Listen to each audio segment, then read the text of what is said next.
不好了，七殿下重病昏迷，快不行了。爷，大夫人生的这个孩子不太吉利啊！刚出生的孩子，连亲娘都没来得及抱一下，就被奶婆子匆匆抱上马车，送回了安怀老家。巧的是，从那以后，岳半班命格不吉的名声彻底坐实。太好了，七皇子终于醒来了。夫人，那贱丫头不祥的传闻已经传开了。第3日清晨，侯夫人去了。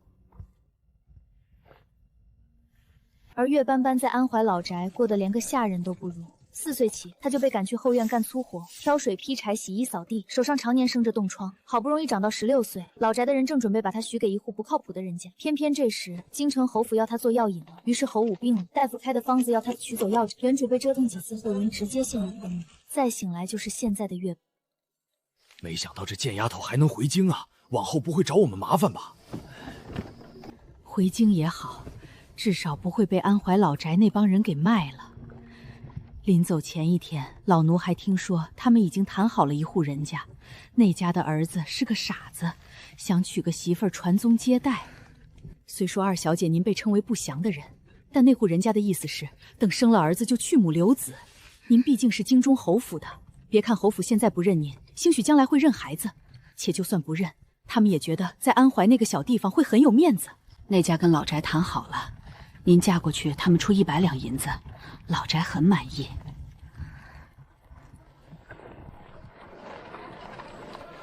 京城到了，已经能看见城门了。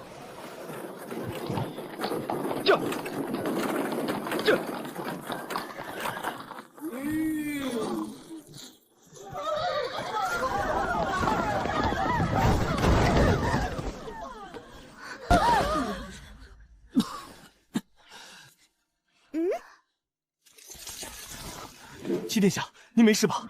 快上车，宣太医到离王府，快！怎么你看，哎呦，太可怜了。斑斑，16年了，你终于回来了。斑斑出落得愈发的水灵了，比千萌还好看。哎，回来就好，回来就好。是啊，回来了就好，你回来了，你姐姐的病就有得治了。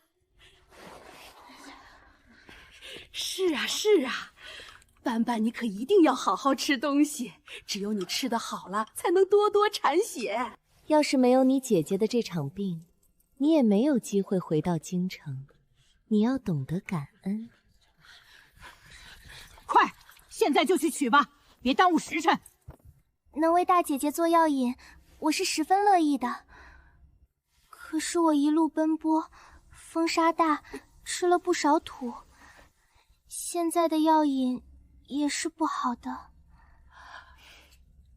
不如我先歇一天，等养好了再给大姐姐用。你们放心，我一定做一个合格的血牛，一定把大姐姐治好。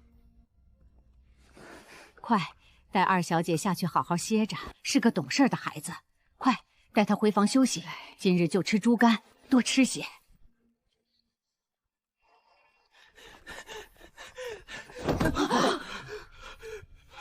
七皇子要死了！侯爷，我听说昨日斑斑回京时，在城外跟七殿下的马车撞到一处去了。七殿下当场就从车厢里摔了出来，跟斑斑摔在了一起，害怕。侯爷，斑斑出生害了七殿下一次，回京又害了一次，这万一皇上把气撒到岳家，咱们可怎么活呀？那你的意思是？不如让斑斑去给七殿下冲喜呢。妾身打听过，七殿下的病是治不好的，想必皇上心里也有数。说是冲喜，其实不过就是想在最后一刻找个人陪陪七殿下。皇上对七殿下也不过是尽最后一点心意罢了，不想让七殿下连婚都没成，人就没了。所以克不克的，皇上应该也不在意，反正也没有别人愿意嫁过去。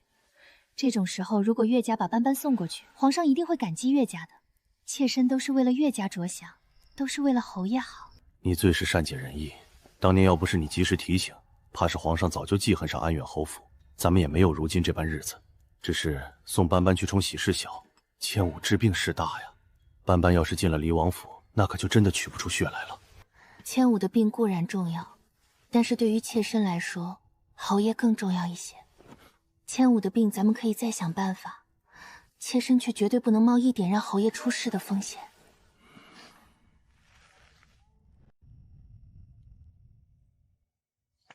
乔淑琴走后，夏南烟妾室身份扶正，岳千武也成了安远侯府嫡女。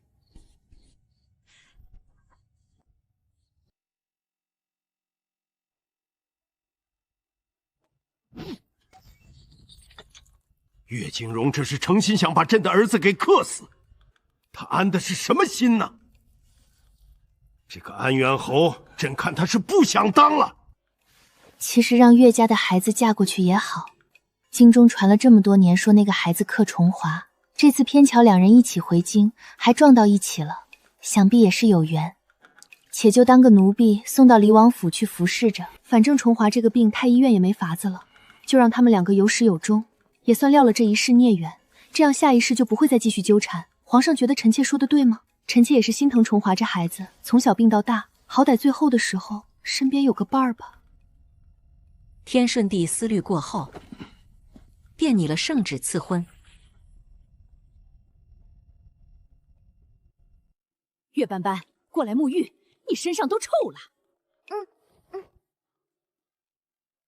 许是因为二小姐要出嫁了，嫁出去就不算是岳家的人，所以就克不着大小姐了吧？你的意思是，千户的病也是让斑斑给克的？只是猜测。我这是穿越了，还是穿了个不讨喜的？这个七皇子应该是中毒了，看样子要想活下去，得靠自己了。岳斑斑，你到底适不适合嫁到流王府去？可不要给家里人惹麻烦。放心，我不会的，我是爹爹的乖女儿，我一定听话。我就是舍不得家里人，想在家里多住些日子，跟家里人多亲近亲近。这可是天上掉下来的夫君，我不捡，岂不是对不起老天爷？明年正取6里发财大轿。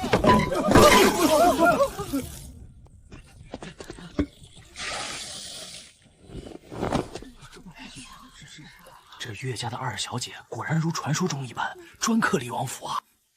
你自己鞠几个躬，意思意思就得了。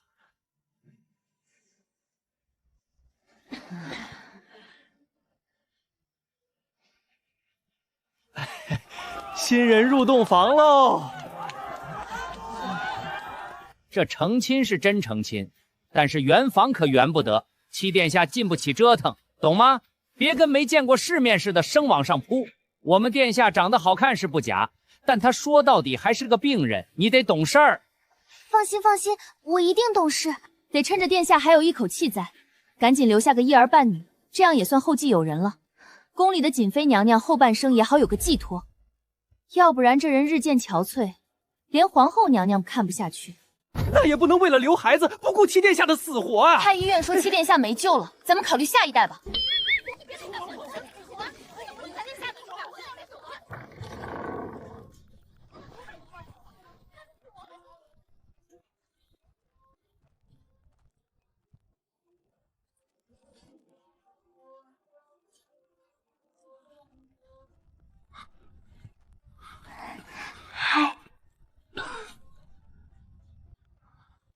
我以为冲喜这件事情就够离谱了，没想到更离谱的是，他们竟然把你送了过来。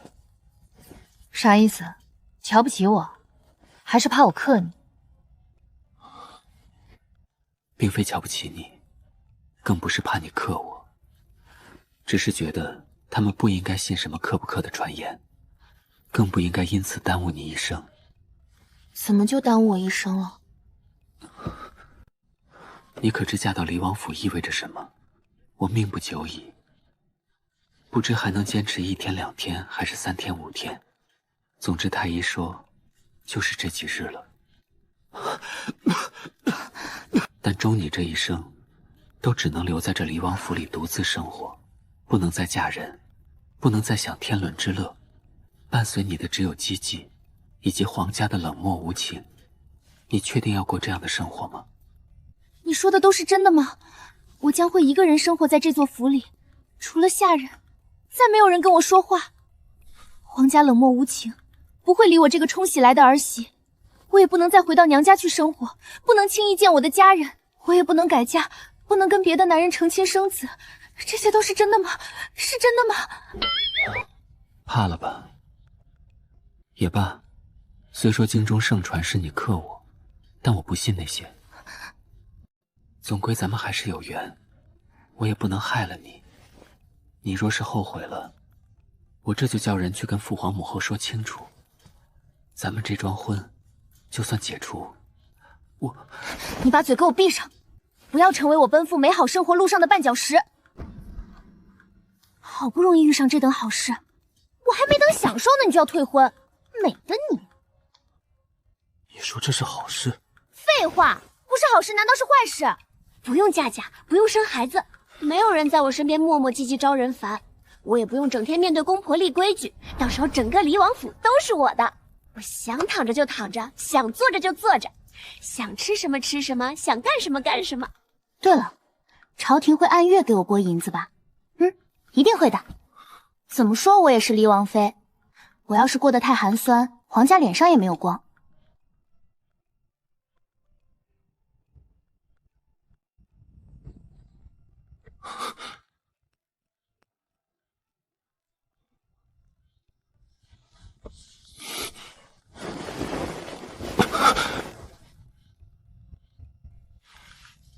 心虚，药物所致，有人给你下过毒。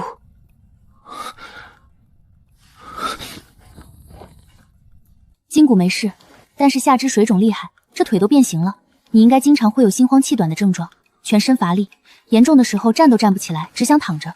这种情况是心脏供给量问题导致的，满足不了全身的组织代谢。想要解决对我来说不难，但是我不太想把你治好。咱们这样行不行？我给你治到半好半不好的样子，既吊着你的命，又不让你好得太利索。你可以减轻痛苦，但要想像正常人一样也是达不到的。你会医术？我分析过了，你身份特殊，一旦完全好了，一定会参与到争夺储位的纷争中去。我觉得那样不利于我们的家庭稳定，更不利于平平安安活到老死。事业挂太累了，要么被人斗死，要么把自己累死。比起死，我更想好好活着。你办好办不好的，跟皇位也就无缘。但你又是王爷，这府里的生活十分富足，咱俩就在家中混吃等死，这样是不是很好？怎么活？可一定要给殿下留个后啊！已经在安排我的后事了。我不行，我得懂事，我不能因为你长得好看就升往上步，别的你不要想。哦对，你现在应该也没那个力气想。你哪儿学来的医术？从没听说过安远侯府的嫡小姐精通医术。所以你听说的嫡小姐应该是侯府的大小姐，不是我。吃了它。这是什么？你管它是什么呢？反正你人都要死了，我总不可能傻到提前给你下毒吧？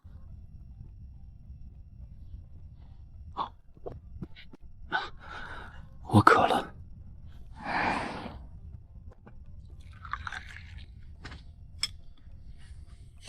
这生心丹你吃了之后，过1个时辰就会有感觉，之前的心慌乏力症状会有明显的好转，包括身上的水肿也会见消。但它不是吃1颗就能好的神药，想要把你这病症完全治好，需要连续服用10日。只需10日？我就是有这个本事能把你给治好。不过我先前也说了，你这病症是药物所致，有人给你下毒。虽然那毒是很多年以前下的了，动质已经极不明显，但体内毒素依然还有残留，一点点的把你的身体给拖垮了。10日复生心脏，再10日均除毒素，不是神话，我真的能做到，你要相信我。你说的都是真的？真的。那你愿意帮我治病吗？那你听我的话吗？听话，咱不治。我都是为你好，以后你就懂了。你先歇着，我到府里转转。我是乡下回来的，好不容易进了黎王府，想开开眼。虽然不让往殿下身上扑，但你好歹在里头照顾着，这怎么才入洞房就往外跑呢？殿下的颜值不足以吸引你吗？赶紧给我回去，不怀上孩子别出来。二位先别吵，殿下身子不好，这会儿睡下了，我就是怕打扰殿下休息才出来的。另外我也想在这府里转转，这么大的王府啊，我还是头一次见。我瞧着怕不是比我们安远侯府还要大吧？这话说的，安远侯府能跟王府比吗？那侯爵能跟王爷比吗？哼，真是乡下来的土包子，没见过世面。确实，您说的对，我就是没见过世面，我才出生就被送到乡下去了。就是安远侯府，也只是回京之后住过3日，第4日就被送到这里来了。所以您带我转转吧，带我见世面。哇，府里居然有湖！哇，府里居然有山！哇，府里这么多下人！哇，府里好多院子！你可真是要了我的老命了。确实好生养，你看他面不改色，气不喘的，甚好。我从小养在乡下，什么粗活重活都干过，4岁就跟着大人上山拾柴火，这区2个时辰不在话下。那是什么好事吗？还值得你这般炫耀？你是因为什么被送到乡下去的？你心里没数吗？还不是因为你克了我们七殿下。你从打出生就克他，回京又克他，你这是逮着他一个人祸害起来没完了是不是？你就不能换个人？我又不想这样，但其实也算不上我克他吧。好不容易能回京，还是他的马车撞了我的马车。现在他要死了，还把我弄进离王府来冲洗，我这是什么命啊？他为啥就可着我一个人祸害呀？你这老头儿就是刀子嘴豆腐心，嘴上说着瞧不上他，吃饭的时候还问他爱吃什么。好歹有个王妃给殿下送葬的。我公公您吃什么可气的人？从小养在县下的，随便给口剩菜剩饭吃的，不挑食。对，我不挑食，吃你们剩下的就行。王府里的剩菜剩饭都比我以前吃的好了，我知足。作孽呀，岳家作孽呀！行了，等着吧，我去安排。瞅你瘦的跟个麻杆似的，我让厨房去炖个肉。以前都不会给殿下吃这些重油的东西，怕不好消乏。现在也不忌讳这些了。殿下想吃什么就跟老奴说，咱们想吃什么就吃什么。这人啊，不怕别人听人说，能吃点什么就吃点什么吧。一般这种时候，那就是离死不远了。是，你能不能过来扶扶我？你今日初来乍到，我陪你吃个饭也是应该的，且也不至觉得过于乏力。我这会精气神确实好了一些，与你说了这些话也不大喘了。我想是你那个药，可能是回光返照吧。吃饭，别矫情，没那么难受了就多吃些，只有吃饱了才能有体力。多吃些，病会好得更快。我的意思是，趁着还能吃就赶紧多吃点，吃一顿少一顿。刚才我把整个离王府都转了一遍。我从小在乡下长大，没见过这么好的宅子，这把真是开了眼。这哪里是宅子，简直就是园子。生活在这里，一辈子不出府门我都乐意。不过你府里有些人不对劲，看我的时候表面上是好奇新王妃，但实际上却带着监视和审视的意味。但也不是所有人都这样，应该是被分成了2派。如何看出来的？观察，那些人看人的眼神不对劲儿，手里在做着的事儿也不对劲儿。明明是拿着扫把扫地，可是划拉了半天，地上的落叶也没聚到一堆儿。我在乡下干了10几年扫地的活，太知道扫成这样意味着什么了。意味着什么？心不在焉，他们根本不是在扫地，就是做个样子，实际上心里想别的呢。所以你逛府是借口，真正的目的是打探一下府里情况。可你不是说要还去观察这些事？我是混吃等死，怎塞但不是被人害死。混吃等死得有个先决条件，就是这个地方它得真能让我平平安安、一事无成的苟合着。那些应该是你对家派来的吧？无外乎就是你的那些兄弟，谁让你家真有皇位继承呢？行了，快吃吧。吃完了，我给你做一次针灸治疗，解决一下你下肢水肿的问题。但还是那句话，咱们不能好得太快，也不能全好。好得太快惹人怀疑，全好我就不能混吃等死了。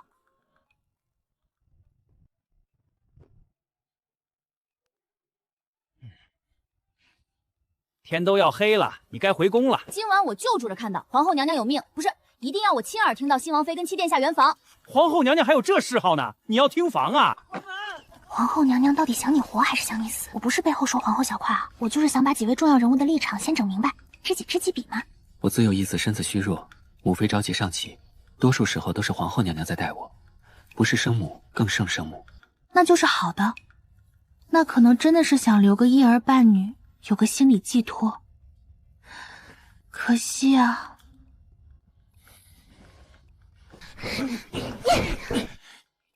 不关门是想把殿下给冻死吗？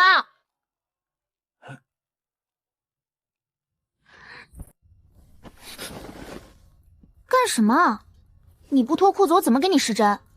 你还想不想好了？扎别的地方行吗？扎哪儿？你说扎哪儿？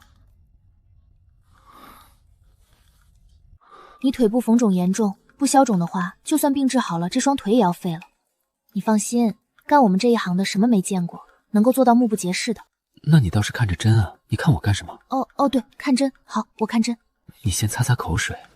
你别对我动手动脚的，对你自己不好。你应该对你自己的颜值有一个正确的认知。我都这样了，还能有什么认知？我有认知了，你冷静一下。一炷香时间过了，我再替你拔针。今日你吃过生心丹，心口的针可以不扎，但明日就要扎了，不然你又会觉得没力气。生心丹我倒是还有，就是不想给你吃了。宫里的太医肯定会来给你诊脉的，再吃一颗生心丹，很容易被他们诊出来你已经有转好的迹象，不能被看出来啊！一旦被看出来，咱们的日子就太艰难了。你能不能告诉我，你这些针是从哪儿来的？你病重这件事天下皆知，我做点准备入府也是应该的。至于我这医术，是在乡下时跟那边的游医学的，你也别看不起那些游医，高手在民间，可不是太医院那些老古堡能比得了的。我还是那句话，你这个病我能给你治，但不能完全治好。不过其实经过我治疗之后，你那些乏力和水肿的症状肯定是没有了的，但你不能让人看出来。我教你怎么装。对，就是这么要咳法，多咳几回，这就是信号，你得给别人发出这种你病没好的信号。可以，那其他的呢？其他的没有其他的了，其他的所有事儿都不符合我只想躺平的人设。你只要病着，咱们就高枕无忧，我也不会给你找麻烦。我天天就在府里躺着，到饭点就吃饭，天黑了就睡觉。你这个床可真舒服。月斑斑，你醒醒，你还没给我拔针呢。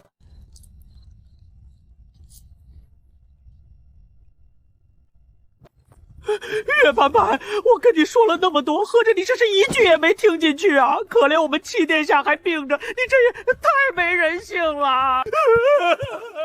殿下，王妃，百年好合，早生贵子。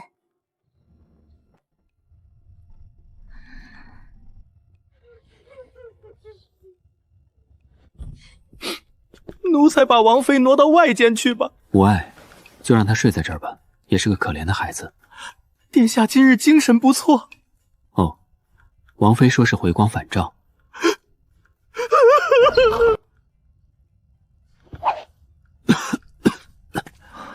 殿下的身子还是不行吗？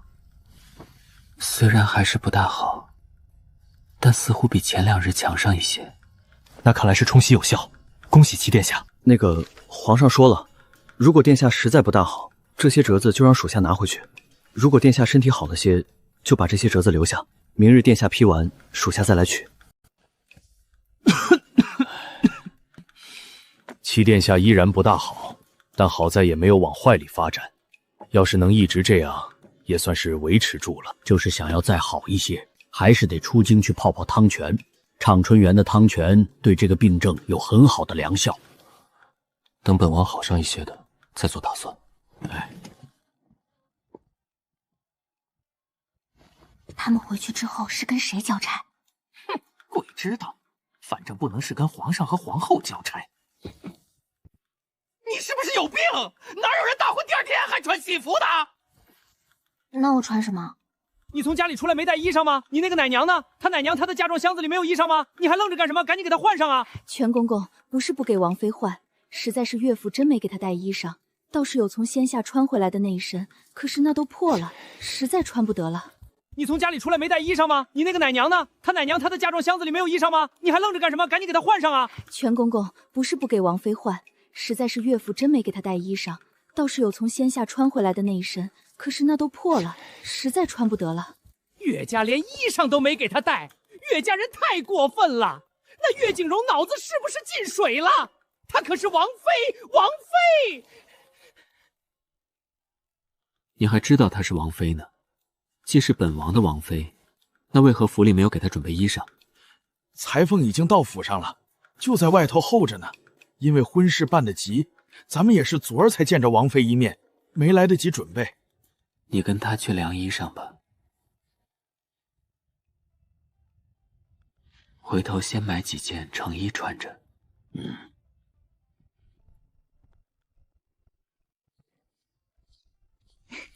你这回真该回宫了。不急，已经让下人去准备成衣了。等王妃量完体换好衣裳，我带着王妃一起进宫去给皇上和皇后娘娘磕头敬茶。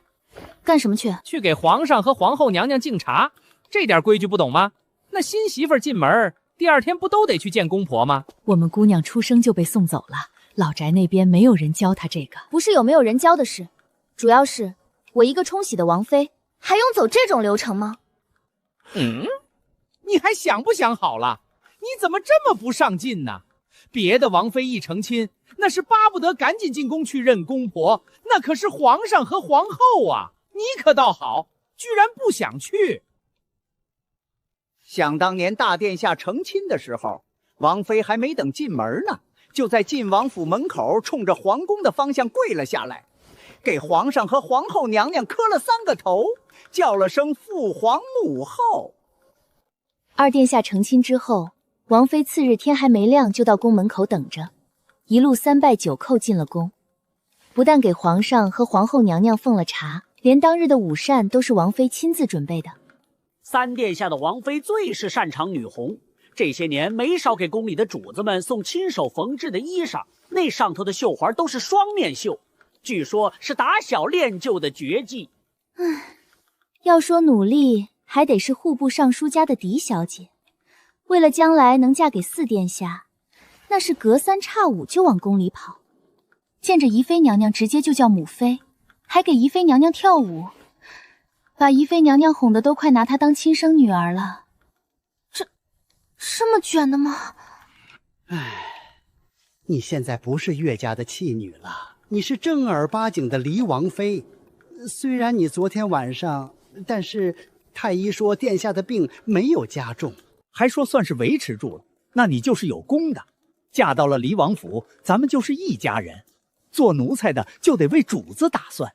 说说吧，你有什么才艺？我会割猪草。他确实会割猪草，而且还割得很好。你把嘴给我闭上！你俩成心要气死我是不是？割猪草算个什么才艺？整个京城哪有1根猪草能让他割？他割了猪草为谁？京城里哪有猪啊？全公公别再骂了，新王妃从小就被送到乡下去，想来也是没见过京城的世面，她害怕紧张也是正常的。要不就请春花姑姑回宫去跟皇后娘娘说一声，请娘娘看在离王府情况特殊的份上，把这个流程给免了吧。对，免了吧，我现在还迷糊呢。哎呀，不行了，我迷糊。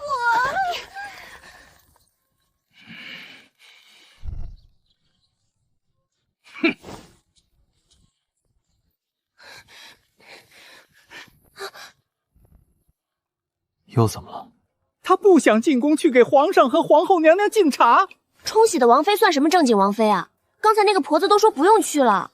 刚才的婆子，你到底能不能分得出好人坏人？那玩意儿他是真心为了你好吗？谁家正经奴才不劝主子上进的？上不上进的那都不重要，那什么才重要？活着最重要啊！不是你活着最重要，是七殿下活着最重要。他这不是活着呢吗？可是有人想让他死，知道吗？这府里有人想让他死。我知道啊，要不然他也不能病了这么多年。那你还不想办法？你是不是有毛病？你们这么多人都没有办法，太医院都没有办法，皇上皇后都没有办法，现在来指望我一个冲醒的王妃，开什么玩笑？你也不出去打听打听前16个岳家都对我做了什么？你们说的那些又绣花又跳舞的，我会吗？我拿什么讨好皇上皇后啊？殿下，您跟王妃说说吧，好歹得进宫去露一面啊。第一，谁说你不算正经的王妃了？第二，是有这个规矩，应该进宫去看看，就进宫去看看吧。去吧，我母妃也在惦记我们，你替我去看看她，好不好？空手去啊？就带上你最真诚的祝愿。那行吧。你们都圆过房了，还怕殿下看？谁跟他圆房了？他的身体完全不符合圆房条件啊！赶紧换吧。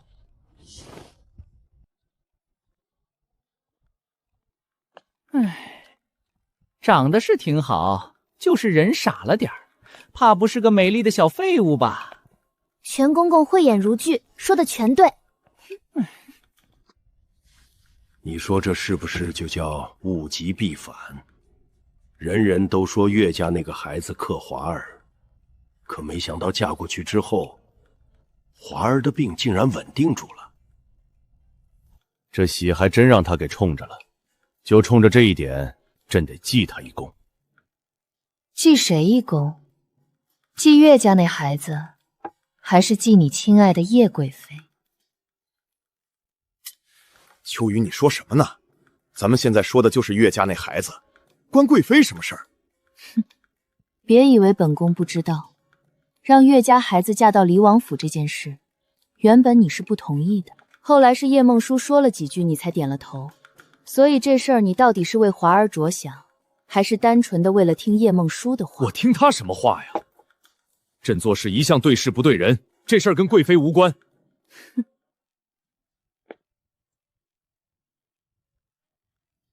长秋宫到了，到了，到哪儿了？你睡了一晚上还没睡醒？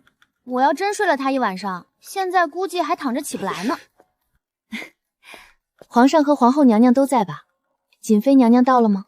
皇上是来了，但瑾妃娘娘没来，听说又病了。瑾妃娘娘这个身子也实在是让人着急。打起精神，跟我进去吧。父皇母后，请父皇母后喝茶。往前几步，你搁那儿举着，谁能够得住啊？早听闻你打从出生之日就被送离京城，一直在老家养着，回京之后又匆匆嫁到离王府，这些规矩不懂也情有可原。也是可怜了你这个孩子。其实当年我们是不信谁克谁这种怪力乱神之说的，但又不好干预朝臣的家事，所以罢了，都过去了。听太医说，华儿的病算是过了难关，维持住了，算是冲喜成功。这咱们又不得不信了一些怪力乱神，你说是吧？孩子啊，你可一定要好好照顾华儿。他是朕最宝贝的儿子，你嫁过去，朕不图别的，就图他身边能有个伴儿。孩子啊，你嫁给了华儿，咱们就是一家人。华儿虽不是本宫生的，但也是从小就在本宫身边养到大的。本宫没能把他的身子养好，这都成了本宫的心病。后来华儿封王立府，本宫也是天天惦记。现在好了，华儿有你照顾了，本宫也能安心一些。但是斑斑啊，虽然老七病着，但你是健康的，所以外头的事儿他不行，你就得出面，你得这样那样，还得那样这样。父皇，我要是这样那样，再那样这样，可就不能好好的照顾七殿下了，也不能在他身边给他作伴了，他可能从早到晚都看不见我。父皇，是这样那样重要，还是七殿下重要？这事儿听本宫的，你求他没用。做王妃就要有王妃的样子。长秋宫连朕斩到香树了。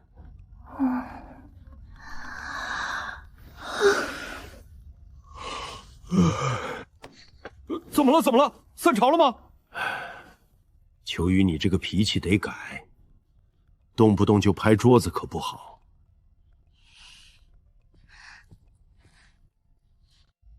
王妃，您怎么能打哈欠呢？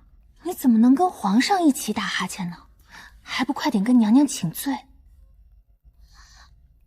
我错了，我错了，我下回再也不敢了。母后您就饶了我吧。父皇，我不是诚心要跟您一起打哈欠的，就是赶上了。其实你说的对，好好照顾华儿才最重要。朕的华儿必须好好活着。本宫知道他得好好活着，他是本宫带大的，本宫能害他吗？那你为什么给斑斑这孩子安排那么多事儿啊？俩人在府里过家家吗？皇家能过家家吗？你以为人人都跟你一样，不思进取、投机取巧，一天到晚的就想着偷懒耍滑？人家斑斑是个上进的孩子，赶紧给我滚！找你的叶贵妃去吧，抱着叶家活去吧！你别老拿叶家说事，叶家跟这事儿不安着。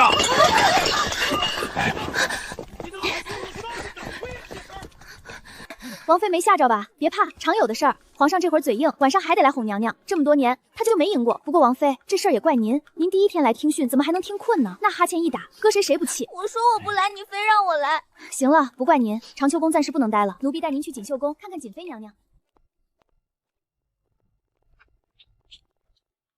黎王妃，贵妃娘娘有请。哎，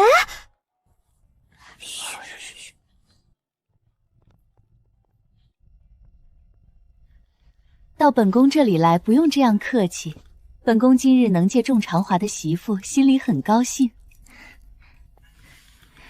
本宫一见到你就觉得亲切，可能这就是缘分吧。可惜了，早知道你这么好，本宫应该去求皇上，让你嫁给八殿下的。你嫁给重华也好，重华是这些皇子里面样貌最好的一个。若有机会见到安远侯，本宫一定替你讨个公道。这么乖巧的孩子，怎么命这么苦呢？贵妃娘娘真是太客气了，第一次见就送我这么贵重的东西，这是你应得的。那还有没有别的赠品？玄处处扯我干什么？我跟贵妃娘娘赏了头缘，我若空手从兰台宫出去，旁人看见了，会不会说贵妃娘娘小气？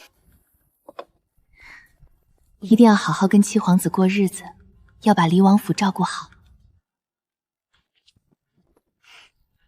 贵妃娘娘待你这样好，王妃要懂得感恩，别做没良心的人。怎么会这样？嬷嬷，您别回头，继续往前走，我再看看。哼，有毛病！没想到真是这个病，嬷嬷也太可怜了。黎王妃，您到底在说什么？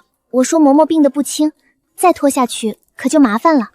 黎王妃，您到底在说什么？嬷嬷，您再走两步。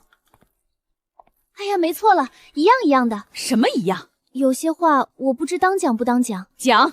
好，那我就说说。嬷嬷，您这腿怕是有点毛病。我们乡下有一个人就是这样的，走路腿画圈，平时看不出来，但偶尔发作的时候就会画那么几下。什么了？我哪有走路画圈？这么多年从来没人说过。可我是个实在人，贵妃娘娘对我这么好，我不能当个良心喂了狗的白眼狼呀，我得报答。您高兴，娘娘就高兴；娘娘高兴，皇上就高兴；皇上高兴，皇后就……总之，我就是想报答贵妃娘娘，所以才指出嬷嬷这病症。我到底哪有病？哪条腿？右腿膝关节发生了轻微的错位，这是发现的早，再晚就是严重错位，没救了。走两步，有病没病都走两步，看看到底画不画圈。就在这儿，走两步。哎，我怎么画圈了呢？我这腿怎么不听使唤了呢？黎王妃，怎么会什么？到底发生了什么？嬷嬷是不是觉得有病的那条痣吧没有力气，不画圈就走不稳路？唉，我也是跟嬷嬷投缘，才多说了两句，我都是为了嬷嬷和贵妃娘娘好。好孩子，好孩子。黎王妃呀，刚刚是老婆子我不懂事，说话不好听，您可千万别往心里去。可真是大善人啊，养才看就心肠好了。虽然不如娘娘东西珍贵，但这也是我身上衣裳最值钱的了。王妃收着，我这个腿脚也送不了王妃太远了。嬷嬷快回去吧，一定要多休息啊。好人一生平安。怎么回事儿？怎么就麻了？没什么，我拍你几下你也麻，那地方本来就是麻筋。那他为啥又画圈了？腿麻走路不就画圈吗？合着好好的一个人就这么被你给忽悠瘸了。还祝他好人一生平安呢。并不是故意冷落瑾妃娘娘的，是瑾妃娘娘本身的性子就比较清冷，不喜欢人多，所以才撤了不少下人。实际上瑾妃娘娘是宠妃来着，待会儿您见着就知道了。奴婢从来没见过那样的美人。不要跪，不用跪我，我不在意这些虚礼。这位就是七殿下的王妃，安远侯府的二小姐，今天带进宫来给娘娘看看。娘娘，是我看入神了，你别笑话我。你跟你母亲长得很像，我一眼瞧见你，还以为是淑斌又回来了。你能在这种时候到黎王府去陪着华儿，我很感激你。没想到我跟淑琴时隔16年之后，还能有这般缘分。娘娘，您不怕我克七殿下吗？一来你是淑琴的孩子，我与淑琴自幼相识，只会心疼她失去了你，不会气恼她的孩子克了我的孩子。二来什么克不克的，我不信用地方。唉，反倒是这么多年让你受了苦。当年我派人去跟岳家说过，可他们还是不肯把你接回来。我给你备了见面礼，这上面的盒子里装的是我入宫前从娘家带来的，是我娘给的。要是生了儿子，就把这些东西当银票把给我带出宫去。下面的盒子里装的是银票，我没有多少现银，何况华儿常软吃药，淑琴的孩子就是我的孩子，我带你跟带华儿都是一样的。娘娘放心，今早太医来看过七殿下，说他的病可以维持。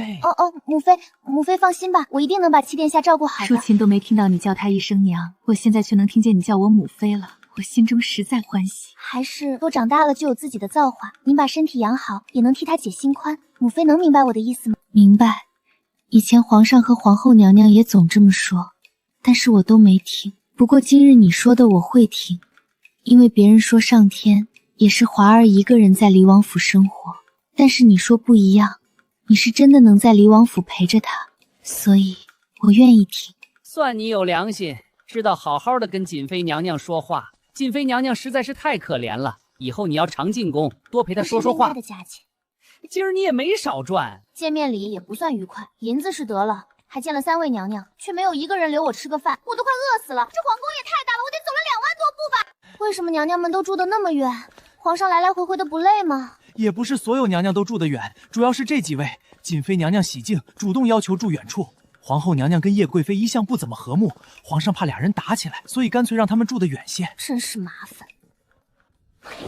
黎王府就这么为奸，早我吵事的帝后和吵架。你小心点别磕了。月撒迷落的是兰台宫和锦绣宫的。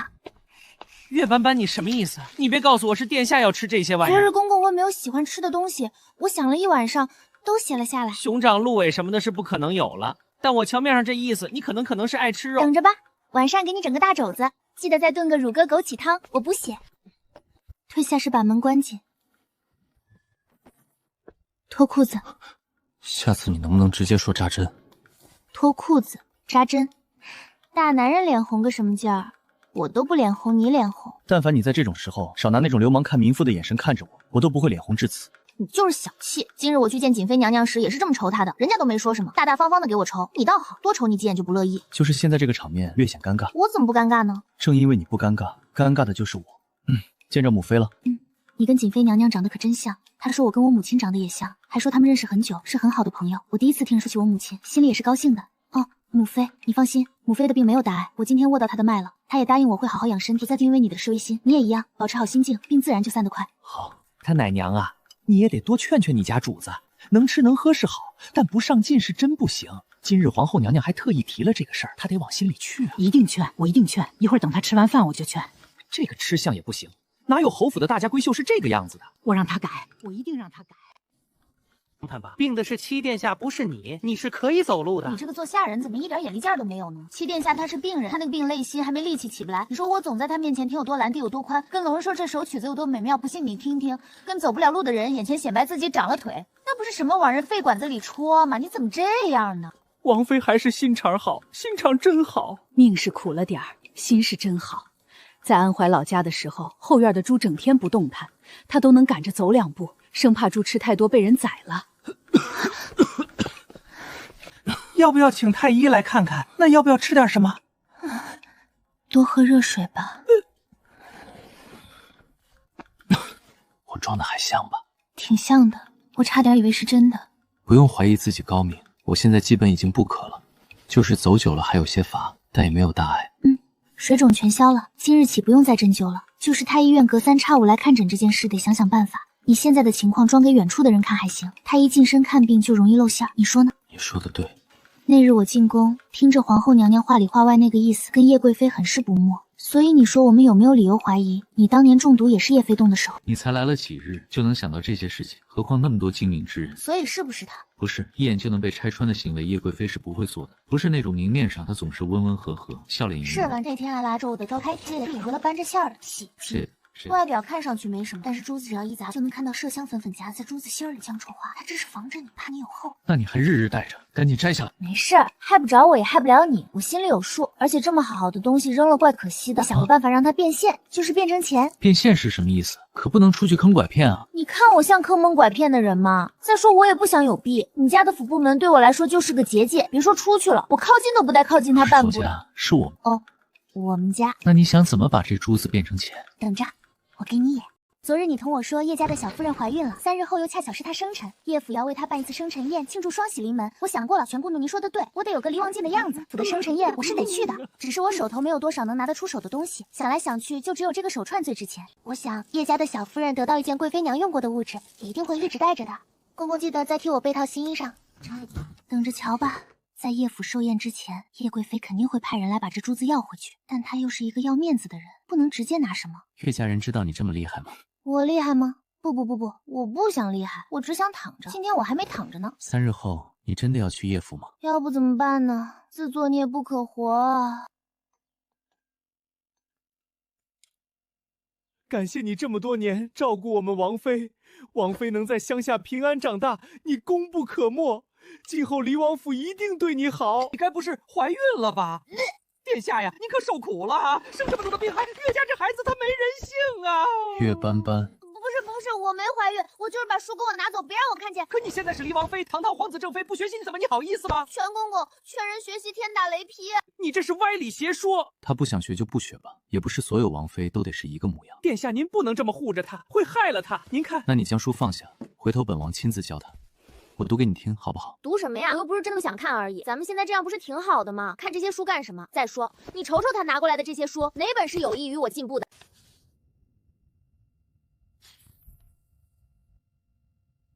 你看我说什么来着？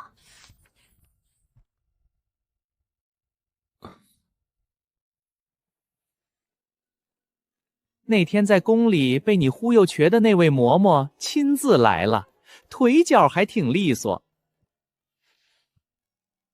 上次离王妃进宫，我家贵妃娘娘一激动送错了东西，这几日忽然想起来，赶紧差老奴过来更换一下，跪表补偿，心里就是一直惦记，希望王妃能喜欢。东西换回来了，接下来老奴要与你算一桩私事。区区小事，嬷嬷不用放在心上。再说上次你已经给过我一只金镯子了，我不能再要嬷嬷的东西了。你不要过来！奶娘不要生气，不能跟病人生气。嬷嬷生了很重的病，她也是个可怜人。她什么病？你看她精精神神的，能有什么病？对，我精精神神的，有什么病？我给你走几圈，哎，你看看，不麻了也不划圈了。岳斑斑，你别想再给我下套，别想再蒙我了，我不可能再上你的当了。可是嬷嬷的腰怎么不直了呢？她不是腿上的病症转移到腰上了吧？我腰怎么？你看嬷嬷这腰是不是弯着的？嬷嬷您别动啊，我给您指一下位置，您感受一下这个地方是不是疼？就这里。嬷嬷试着左右晃动一下，看看这里是不是酸疼酸疼的。你再用手摸摸，对，就这里，你摸，是不是鼓起来一个包？怎么回事？是不是你给我按觉到疼了吗？你看，你都没有感觉得到疼，说明我就是轻轻那么一摸，那怎么可能摸出包来？那我这是什么病？就是像我说的那样，腿上的病症转移到腰上了。上次我跟你说腿的时候，还是没有足够的重视，这病发展的快，这才几天啊就转移了。我该怎么办？我不想死啊！嬷嬷不信我，还冤枉我，说多了招人烦。嬷嬷刚刚是想要回这只镯子吧？我给你撸下来。不要，我不要，你带着，一定好好带着。我这还有一只，给你，都给你。这怎么好意思？感谢老姐姐一巴掌打醒了我，要不然我还不自知呢，耽误了自己，也冤枉了王妃。王妃说的对。太医要是可靠的话，七殿下的病早就好了。亏我还那么信任他们，他们真是太让人失望。要是早治好就好了，这病症在腿上，总比在腰上好治得多。王妃，救救老奴啊！呀，这包怎么这么大？我是不是要死了？我们再抢救一下吧，也站不住了，我这腰怎么说废就碎了呢？快来人，抬担架，快担架！你当是在宫里呢，要什么有什么。这里是离王府，离王府没有担架。那怎么办？咱们力气系不住嬷嬷。实在不行，给老奴拆张床板子吧。嬷嬷也知道我跟七殿下是新婚，府上床榻什么的都是新的。我给银子，王妃说多少我就给多少。快去挑一张最结实的床板子拆下来，要抬嬷嬷的，可千万别整薄了，薄了容易把嬷嬷给摔着。厚的可贵呀，怎么也得几十两。 100两， 100两就100两。嬷嬷还愣着干什么？床板马上就来。嬷嬷别着急，回去跟太医好好说，实在不行给点好处，他们会给嬷嬷仔细看的。王妃真是大善人，老奴谢谢王妃。快回去吧，看病要紧。好人一生平安。就这么忽悠，不怕叶贵妃收拾你啊？怕啊，所以我不出府啊。你不出去，人家也会派人来的，到时候咱们也拦不住啊。那就不让他来啊！只要七殿下还在那儿躺着，我一个混吃等死的王妃还知道你是混吃等死啊？不过你这番分析倒也是对的。我懒是懒了点儿，但不傻。他们急三火四换走的那串珠子到底是个什么？麝香珠啊！他们不想让七殿下有孩子。什么？不想让七殿下有孩子？你胡说什么？七殿下怎么可能有孩子呢？他根本就不行，他做卧扶出来啊！你干什么干什么？疯了！这种家丑怎么能这么大声嚷嚷？就是要嚷出来让他们听见啊！听见了才好去说给他们的主子听，咱们离王府才能有安稳的日子可过。老七这字写的是越来越好了。七殿下近日身子似乎好了些，人也有力气，字可能就写得好了。他都能喂王妃吃饭了。嗯，喂谁？喂王妃。岳家那孩子病了。没病，没病为何要人喂着吃饭？王妃她可能是懒的，据说这是第2回了。第1回是在兰鱼宫门口给忽悠缺了，这段属下知道。属下来说，朕这么多儿子女儿里头，没有一个是随朕的。原本朕都绝望了，没想到最后娶了个儿媳妇，倒是随了朕了。但是自己混吃等死可以，可不能把老七给带偏了。朕还指望老七批折子呢。要上进啊！有朝一日，如果让朝臣们发现这些年他们递上来的折子都是七殿下批的，他们该有多伤心啊！这就好比需要个文人墨客的亲笔签名，好不容易要来了，当宝贝一样在家里供了多年。行了，赶紧把这些给老七送去吧。至于是亲签还是仿签，那都不重要。福星啊，晚膳让御膳房包些饺子，朕想吃。皇上，您是真不怕七殿下哪一天撂条子不干了呀？殿下那个身体，您不慌吗？不慌啊。这么多年，哪年不闹2回病危？哪回真危了？再说，这不是冲喜冲好了吗？他说什么你信什么？那太医说你没事，你怎么不信呢？问题离王妃她说的对，太医这么多年都没治好七殿下的病，可见他们的医术也就一般般。包啊，不信娘娘摸摸。包在哪儿呢？你让本宫摸什么？摸包啊，那么大一个包，娘娘摸不到吗？哎，不对呀，包呢？该不会又转移了吧？上次就是从腿上转移到了腰上，这回能转移到哪儿去呢？去叫八殿下来一趟。是，就说本宫有事找他。本宫怎么就生了你这么个没出息的玩意儿？你还真当贤王的贤是悠闲的闲？要不然呢？是哪个贤？你少欺本宫几回，本宫就能多活些年数，能给你好好铺铺路。能不能铺一条不通往皇位的路？那玩意儿不是人干的事儿啊！我不是说父皇不是人的意思啊！你给我闭嘴！2天后，你小舅母办生辰宴，听说那岳斑斑也去，你替本宫好好看看那个人。谁？岳什么玩意儿？斑斑老七冲喜的那个王妃。七嫂啊！你不用叫的那么亲切。哦，莫非至于吗？就7个病病歪歪这么多年，身子一直都熬废了，您总盯着他干什么？你怎么就知道你父皇不会把储位给了老七呢？他爱给就给呗，反正我也不想要。你给我闭嘴！这么多年叶家培养你是为了什么？总不能是为了让你在画本子界扬名立落吧？你一句不想要，葬送的是多少人的辛苦，你知道吗？每次都是这一套。行了行了，我知道了。我如果不努力，那些努力过的人是不会放过我的，对吧？母亲也是不会放过我的，对吧？你是我儿子，我做这一切都是为了你。不像话吗？反正你得学，你要是不学，我就死给你看。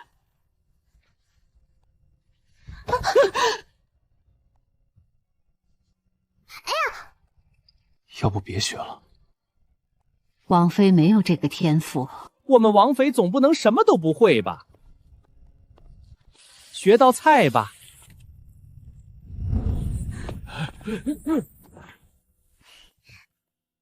岳斑斑，要不你俩和离吧？今日咱们学点文的，咱们学茶道。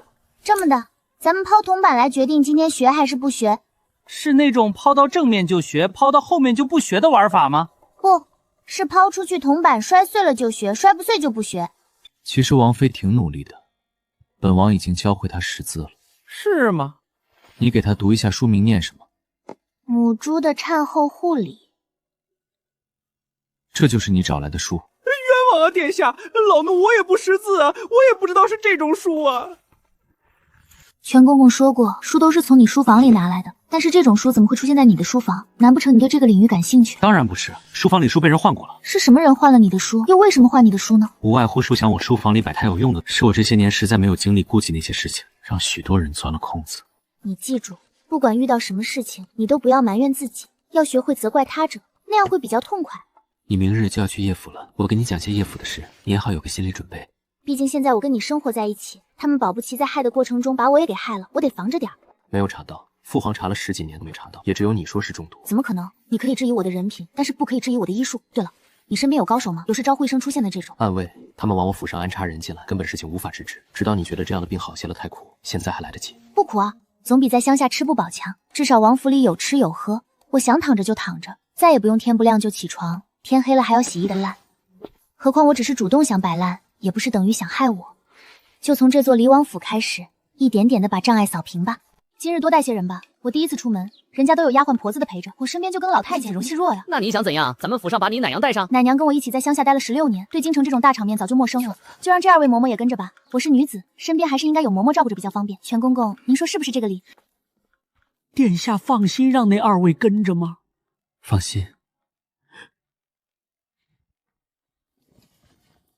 其实不太放心。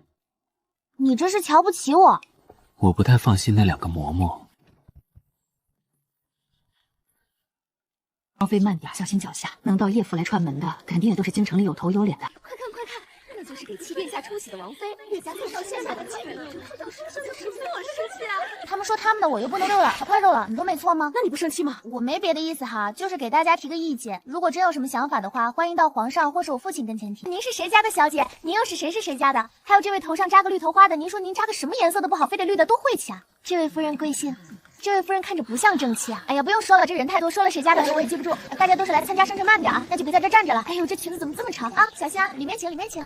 岳家的大小姐来了。岳千武也来了。岳千武当然得来，他可是跟叶贵妃走得很近呢，每个月都要进宫1次2次，就为了讨叶贵妃欢心。谁允许你穿成这样的？我娘，她说花招展的才吸引人，说我已经16了，不嫁出去。才16就恨嫁呀？你可站着说话都不腰疼，有本事你别早早嫁了。你要相信我，我是被逼的。你说的对啊，你也很漂亮，你今日这件衣裳很衬肤色。夫人手怎么这样凉？要不要我的手？看到了吗？这就是岳家大小姐的魅力，不管是不是有竞争关系，大部分人见了她都控制不住的想要与她亲近。哎，柠檬树上柠檬果，带上我。柠檬树下只有你，没有我。大姐姐也来啦。她是2小姐，2妹妹来得早啊，这不舅姐身子好些了没有？你是不是又喝别人的味儿的？你跟我说说呗。我没有，你别胡说，姐，你们别听她的，我没有。大姐姐保重。如果有朝一日2妹妹需要我做什么，我同样也会义不容辞的。好像没什么用啊。你希望有什么用？我还以为你能把岳千武拉下马，怎么可能凭我几句话就倒台？那你整这一出干什么？纯恶心他呀，恶心他一顿我就高兴啊。可是你这样对岳千户，不怕安远侯报复吗？我不说岳千户，岳家就不报复我了。既然怎么的都是被报复，那我为什么不能痛快痛快嘴？不是，我爹是户部尚书，是家中嫡第3，我走哪儿你跟到哪儿。岳斑斑，我知道你从小被安远侯府送走的嫡小姐，要不咱俩凑个伴儿吧？反正也没有人愿意搭理你。户部尚书家的嫡女，你是看上4殿下那个？没想到我的光辉事迹都传到乡下去了。那倒没有，我是回京之后听说的。那你还听说什么了？没有什么了。这4殿下人气这么高吗？高，实在是高。宜妃娘娘喜欢的人可多了去了。4殿下到底是哪里出奇？可能是长得好，比7殿下还好。那没有，那不可能，那不能够。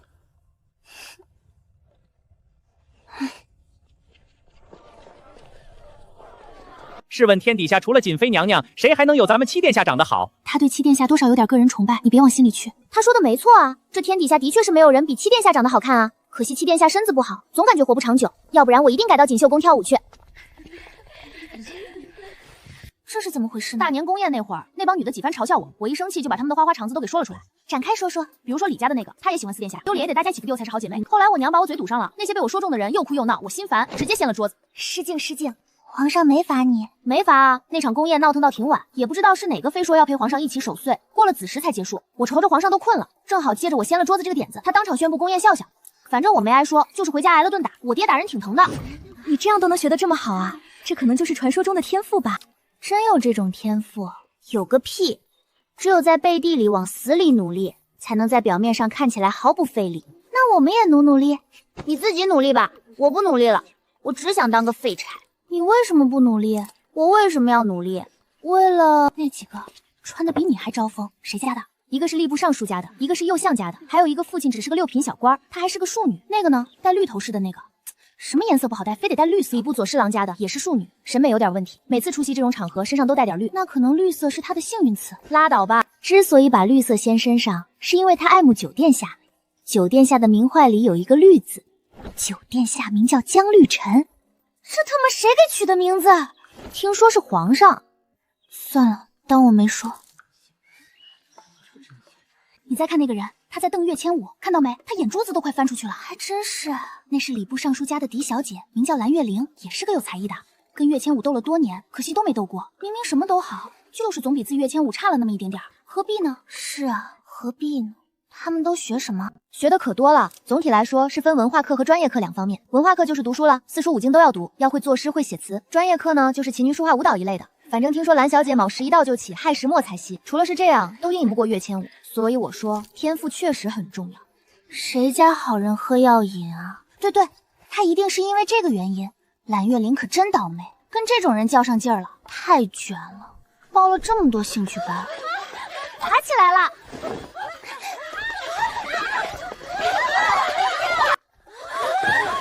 别打我大姐姐！别打我大姐姐！别打我大姐姐！别打我大姐姐！快看看岳家大小姐怎么样，有没有伤到哪里？算了，想来她也一时之气，我挨几下没关系。千稳就是太善良了，咱们告状去了。算了，得饶人处且饶人，我没事的。你也是输在半路的？不是，我是输在起跑线上的。那你能不能有点志气？你们家的事儿全京城都知道，你遭的那些个罪都是岳千武他娘那个小三儿害的。也不能这么说，主要原因还是男人的耳根子软，他软就是不行，但凡他硬，我都不能被送走。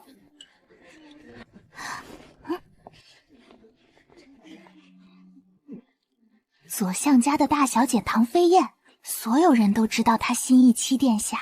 你就是给崇华哥哥冲喜的王妃。我问你，崇华哥哥近日病情如何？他一说度过了危险期，还能维持，那就好。那你就可以尽快从离王府里搬出来了。搬哪儿去？哼，当然是搬回你自己家。难不成你还真当自己是一个工具而已？那他的病要是一直不好呢？你竟敢诅咒崇华哥哥！岳斑斑，你怎么这么恶？你说什么？你让我将夫君让给你？你说你爱慕我夫君多年，你说你非我夫君不嫁。天哪！这不是给你未来的夫君戴绿帽子吗？你敢说你不喜欢七殿下？我错了，唐大夫人不要杀我！我不知道王妃地位这么低，大夫人饶了我吧，我这就把夫君还给唐家大小姐。你起来，莫要胡说八道！我唐家就从来没有说过这样的话。王雀整这一出是既没把岳家放在眼里，也没把离王府放在眼里。嘘，小声点，让唐家听到可没有咱们的好果子吃。敢跟我耍阴的，还以为我是伤下那个岳斑斑呢。没事，咱们继续。你刚才那一下，唐家脸都绿了，你这脑子转的也太快了。就是玩儿。纳尼？又来一个？这是什么路数？那个病秧子怎么这么招人啊？我的不是一个路线，我是模仿派的。七殿下什么样我就什么样，七殿下什么病我也是什么病。岳斑斑，你就可怜我，让我去离王府跟七殿下一块病着吧。要不我也给你找个人冲冲喜。你看，你如果也有人给冲喜，那是不是又跟七殿下多了一个共同点啦？那我等你。啥？这就走啦？100万，离开七殿下。100万？怎么，嫌少？对不住啊，要怪就怪自己，你不该来招惹我。你快回来，这有人出100万，你要往上加吗？还有唐家大小姐，你往上加吗？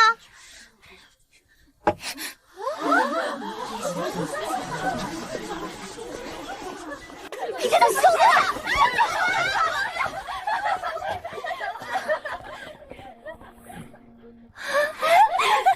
的！对，往后咱们妯娌之间多走动。坐吧。姐姐好。胡说什么？那是你婶婶。婶婶好。你是新婶婶吗？婶婶你看起来好美呀，想跟婶婶贴贴。不要闹，婶婶还没吃东西呢，让婶婶先吃点东西再陪你玩。那婶婶猜安保吃的是什么？猜对了有奖哦。反正不可能是地瓜。恭喜婶婶成功排除了正确答案，那安保就不能亲婶婶了，婶婶的奖励没有了。咱们都是自家人，不像别的宴庭里一个人都长了800个心眼儿，咱们吃饱才是要紧事儿。吃吧。三弟妹，你这是病得治。我只是不饿。可是你随礼了啊，礼都随了，为什么不多吃回来一些？多亏啊！丫鬟从外头回来，讲其他厅的趣事，说岳千武所在的厅里正在讲菜品典故，输了自罚1杯。得亏我爬得快，成了王妃了。生死由命，富贵在天，啥也不会怨我，也怨不得你。你从小不在这些事情上就不擅长，在不在京中长大的。谁这个姐姐不错，我喜欢。我带安保去园子里逛逛，我也去换身衣裳。换不换的有什么意思？又不找对象了，可惜了，小小年纪的。可惜我小小年纪就嫁人了。不是，可惜你小小年纪就不知道换衣裳。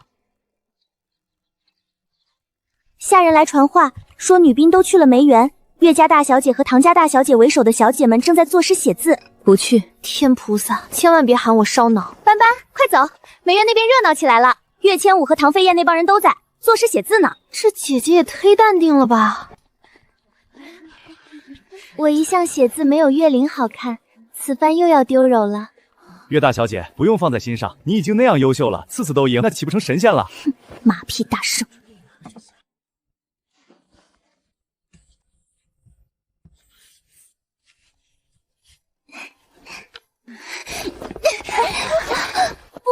不要这样说，岳灵没有打我，那只是小姐妹之间的玩闹而已。他说我太没素质了，岳大小姐你也下得去手？你是魔鬼吗？冤有头债有债主，一切都是岳千武那个二货干的，他们都眼瞎，是人是狗都分不清呢。干死岳千武一个也是可以的。二妹妹要不要也来写一写？你是在邀请我跟你比字？是啊，不过二妹妹可能不会写字，毕竟你从小就被送离京城了。我是不会写字，但是没关系，可以陪你玩玩。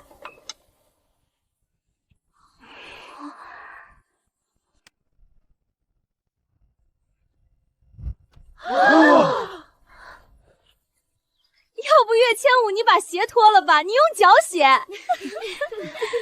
你可别哭了，动不动就红眼圈，给谁看呢？赶紧的认输吧。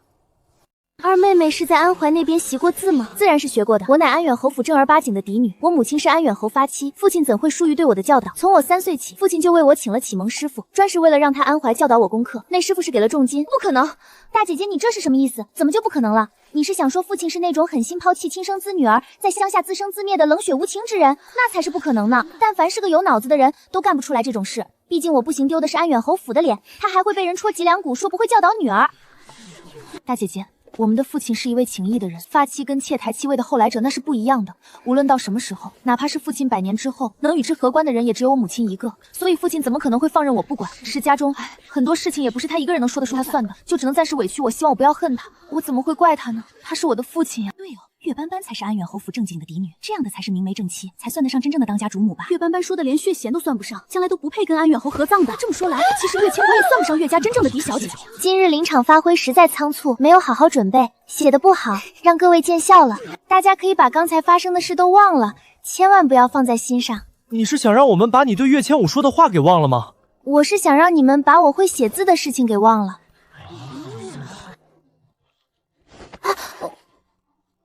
岳斑斑，你要是个男人就好了。你要是个男人，我就不用去宜妃娘娘面前跳舞了，我直接给你跳。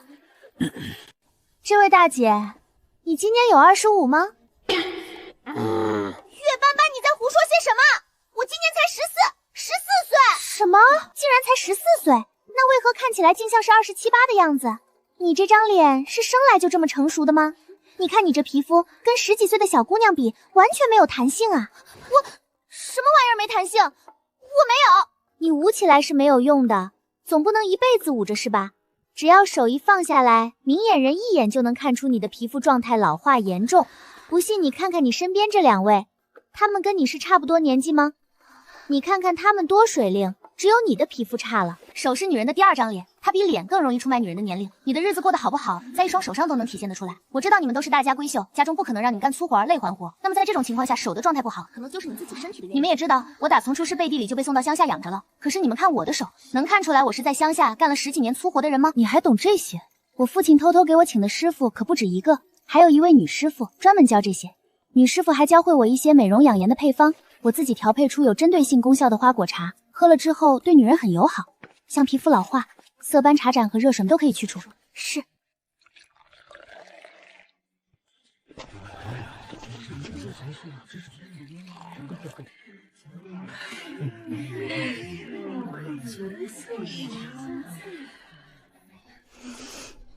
这不是比药还神奇了，大夫都不敢开这种方子。所以我不是大夫啊，那些大夫不会告诉你的事，我这里都有。我原本没想把这么好的东西拿出来的，但刚刚看到2位姑娘的状态实在不好，一时心软。我反正就是别啊，王妃，这么好的东西大伙儿都品尝到了，如果不能带回家，那得多遗憾啊！家人们喝不到这么好喝的花果茶，心疼啊！可是这东西原本就不多，有很多药材还是京城买不到的，我们老家那边也越发的稀少了。再说，大家也不信服这个的。好像真有点用。初冬，你看我这脸，是不是比刚才滑溜了？原本今早出门时脸上起了个痘，但这会儿摸起来好像是没了。呀，真的没了！喝茶之前还有呢，这么快就没了？这茶也太神奇了，这是神仙茶吧？你这皮肤看起来也比先前好了一些，红润了。你们看这里，刚刚还有一道纹的，现在是不是没了？好神奇！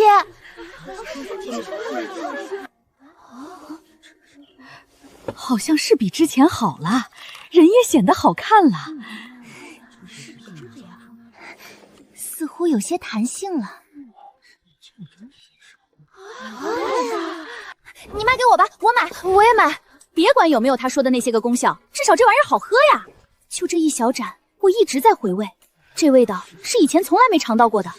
对，实在是太好喝了，就算什么用都没有，也比喝茶强。那岳斑斑不简单，悄无声息的在安怀老家练就一身本事，这才回京几日啊，就能压岳千武一头，不可小觑。岳斑斑还真是个土包子，不知道的还以为一辈子没笑到那步钱呢。也是，谁让李王府穷嘛？别数了，合着真是一辈子没见过钱啊！岳斑斑，你居然识字，你还会写字，所以在王府里你是逗我玩呢？不是说了吗？让你们把这件事都忘了。那忘得了吗？通过这一日，瞧出自己跟正常人的差距了吗？瞧出来了。那之后呢？你们打算怎么办？要是在以前，王妃点出我们脑子这些有病都一五一十的，跟贵妃，但是现在不一样了。我们在这种情况下，要是再出卖王妃，那我们还是人吗？你们能想到这一点，就说明脑子还有救。咱们王妃是真心为你们好的，你们懂得感恩，不能用嘴懂，得用实际行动，知道吗？知道，老奴知道。咱们以后一定好好伺候王妃，只要王妃不嫌，咱们这局好了后就回来给王妃当牛做马，一辈子对王妃好，再也不搭理贵妃娘娘了。也别不搭理，那样对你们也不好。咱们都是好人，哪能看着你们往火坑里跳？要是突然就不理贵妃娘娘了，那贵妃娘娘也不能放过你们。这样以后该怎样就还怎么样。贵妃那边你们该去还得去，但该说什么就得多斟酌斟酌。至于你们的病，回头我请大夫给你们瞧瞧吧。这一日你们到底经历了什么？怎么说呢？经历了很多，但又仿佛什么都没有经历过。反正人回来了，钱也回来了。至于其他人的死活，王妃说她管不着。老奴想，这可能就是传说中那种不顾人死活的玩法吧。王妃她有内秀啊。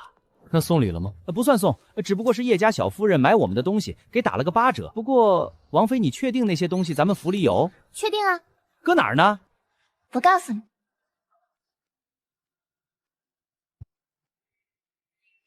到这边来坐。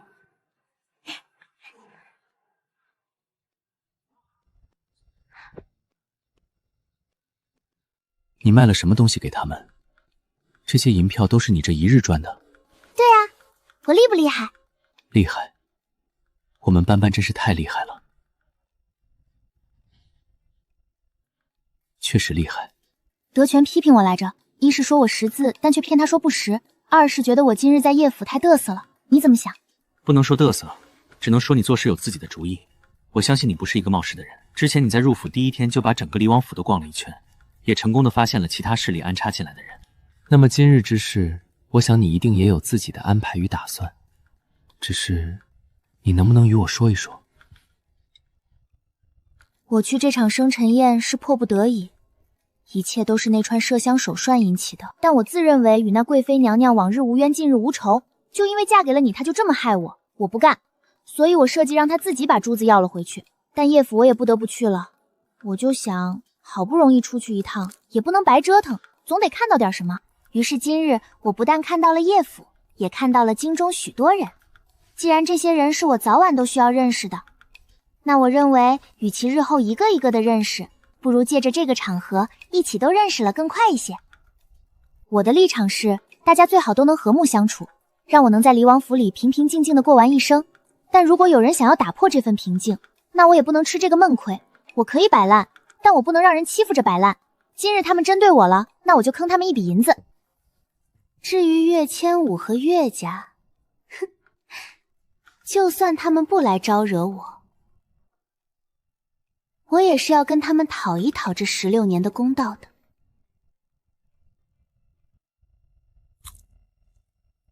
其实我还是那句话，你我并未圆房，外界看来，你入离王府只是为了给我冲喜的。你若是想要远离这些纷争，我可以与你和离。你放心，你我和离之后，我会给你一笔银子，再派人送你到一个你喜欢的地方。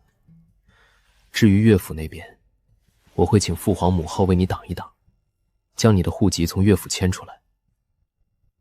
你甚至可以改名换姓，远离京城，从今往后好好的过日子。这些，只要你提出，我都会满足你。王爷、王妃，可以用晚膳了。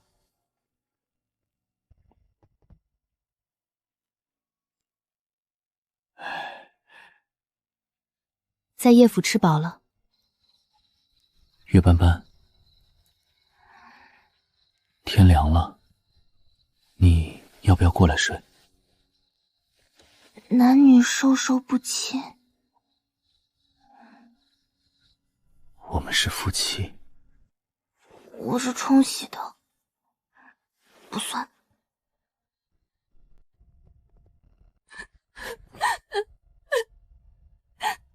可能就是个误会。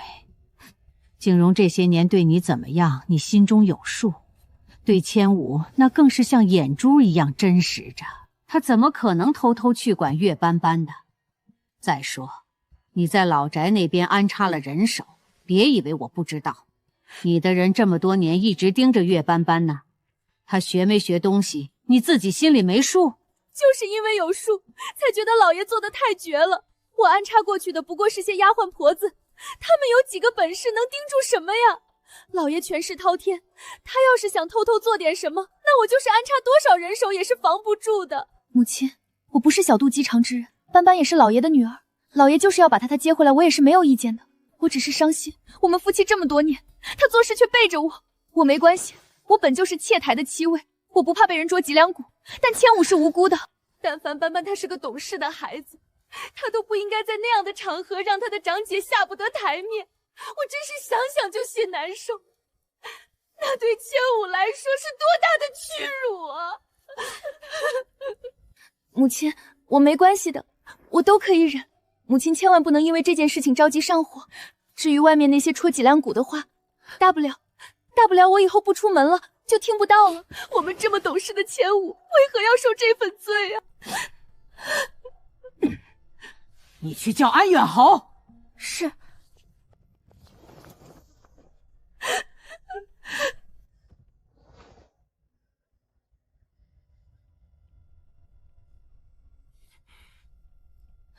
岳景荣，你可知罪？今日二妹妹是当着所有宾客的面写的字，那么多人都看见了，女儿是不会说谎的。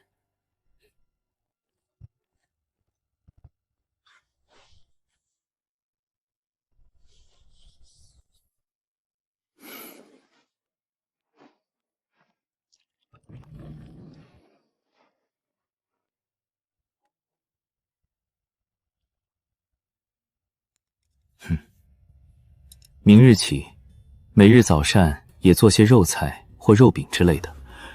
是，照着王妃的口味来做。你手不能提，肩不能打的，走几步都喘。吃肉菜干什么？不是我想吃，是想给你吃。你太瘦了。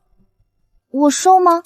正好，瘦点省衣料，不能多花你们离王府的银子。岳斑斑，你良心发现了。第一，你应该叫她王妃。第二，良心发现这种话不应该从你的嘴里说出来，特别是对着王妃说。你是王府老人，照顾本王多年，本王自然对你多几分敬重，但这并不代表你可以不分尊卑，对本王的王妃如此无礼。德全，本王是在认真同你说话。你要记在心里。老奴记下了，都是老奴的错。就依着本王说的，往后3餐都多做些荤食。行了，出去吧。德全是没大没小，但也没有恶意。平时我们斗嘴也习惯了。你今日抽的是什么风？不是抽风，是觉得不应该委屈你。不是都要把我送走了吗？还差这几日委不委屈的？我在乡下委屈了那么多年，早就习惯了。我亲爹都委屈我，何况一个萍水相逢的人。你我之间只是萍水相逢吗？岳斑斑，回答我。不然呢？不是萍水相逢又是什么？情深意重肯定是算不上的，毕竟也没认识多少时日，最多算是一个强行捆绑。皇上赐了婚，我不得不嫁，你也不得不娶，所以咱们这算孽缘。事实上你并不喜与女子接触，这些事我昨日在叶府也听说了，而我呢，我也没有打算16岁就成亲。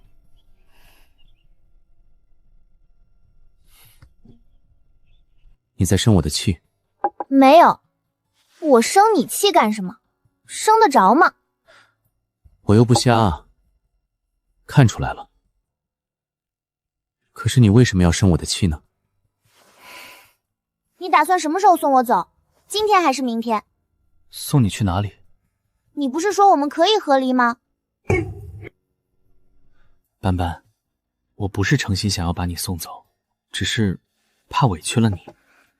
我这身体不知道还能撑几年，但你的人生还很漫长，不该跟我在这府里耗着。何况京中人心险恶，许多事情我不能陪着你一起面对，就会担心你会不会吃亏。我吃亏？殿下，我举报，王妃昨天还坑爹了呢，她不会吃亏的。侯爷光临离王府，蓬荜。德全，回头叫人扫扫灰吧。你们要是连这点小事都做不好，本王要你们何用？殿下说的极是，等安远侯走了，老奴立即就着人打扫。你过来，与本王一起受他这一礼。你是离王妃，他跪的的。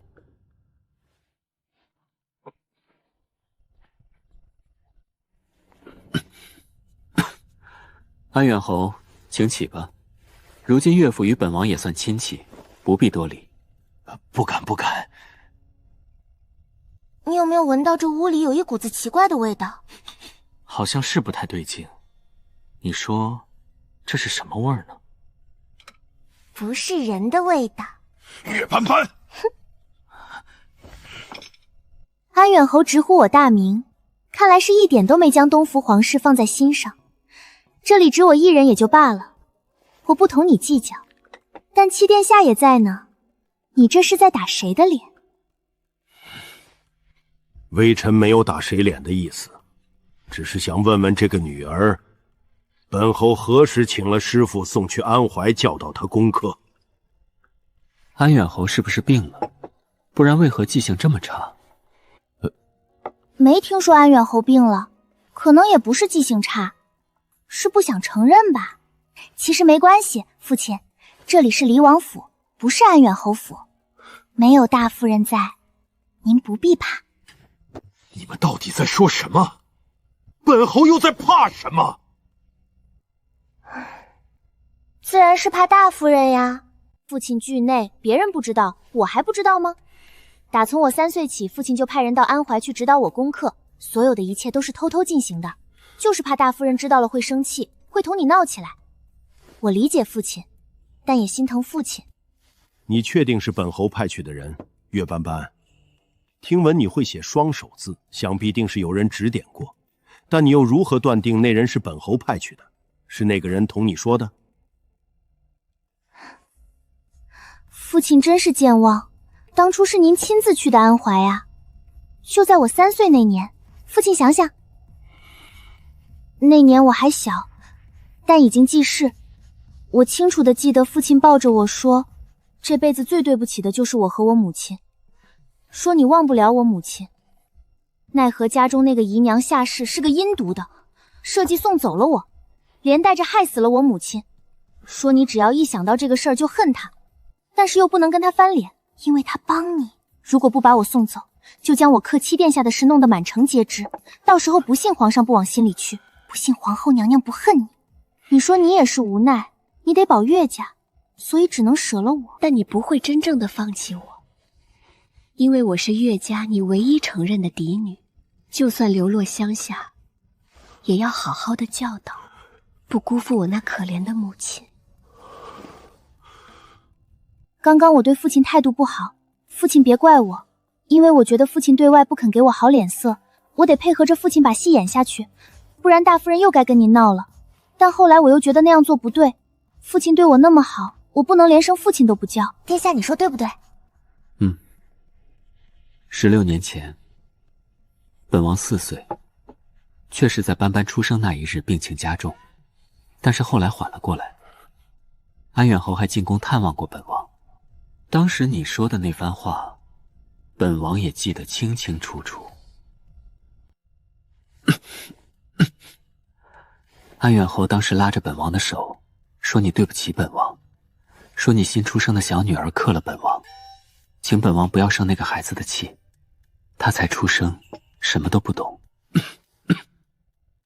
安远侯说，你已经把那个孩子送回乡下老家养着去了，但是身为一个父亲，不能眼睁睁看着那个孩子自此荒废一生，那样也对不住你的妻子，所以你希望本王能允许你在那个孩子再长大一些的时候，请个师傅去安怀教导他。你说那是你发妻为你生的嫡女，无论家里是什么样子，你心里始终最在意这个女儿的。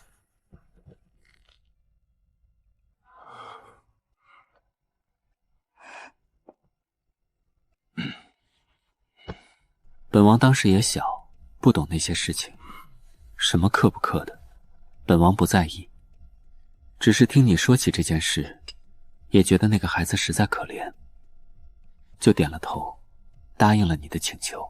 你见本王点头，很高兴，连连给本王磕头。磕完头，你又请本王替你保守秘密，说不能让别人知道，特别是你们家那个姨娘下世，你好像挺怕她的。安远侯，这些事情本王都记得，你怎么就忘了？找人看看吧，别是脑子出了问题，记忆混乱。至于斑斑，这可能就是缘分吧。当初你求到本王要保的这个女儿，没想到竟是本王日后的王妃。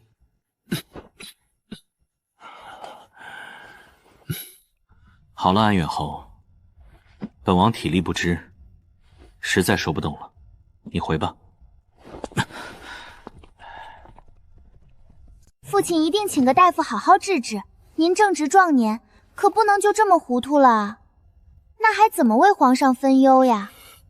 至于家中大夫人，父亲让着她些，您脑子不好，玩心眼玩不过她的，万一她哪天起了歹心再加害父亲，唉，我是嫁出去的女儿泼出去的水，不能替父亲分忧，实在是心中有愧呢。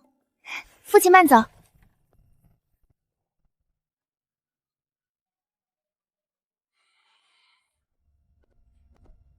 安远侯，你该走了，我们是不会留你用午膳的。哼。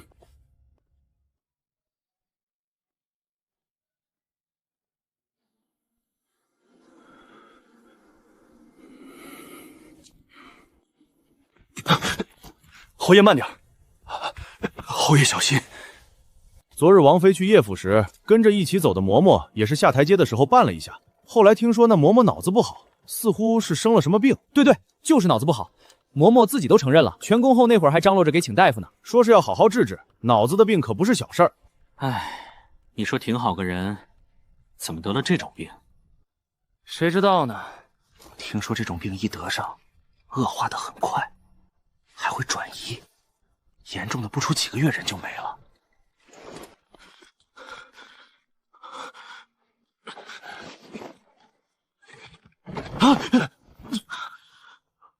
侯爷，要不要请个大夫到府上看看？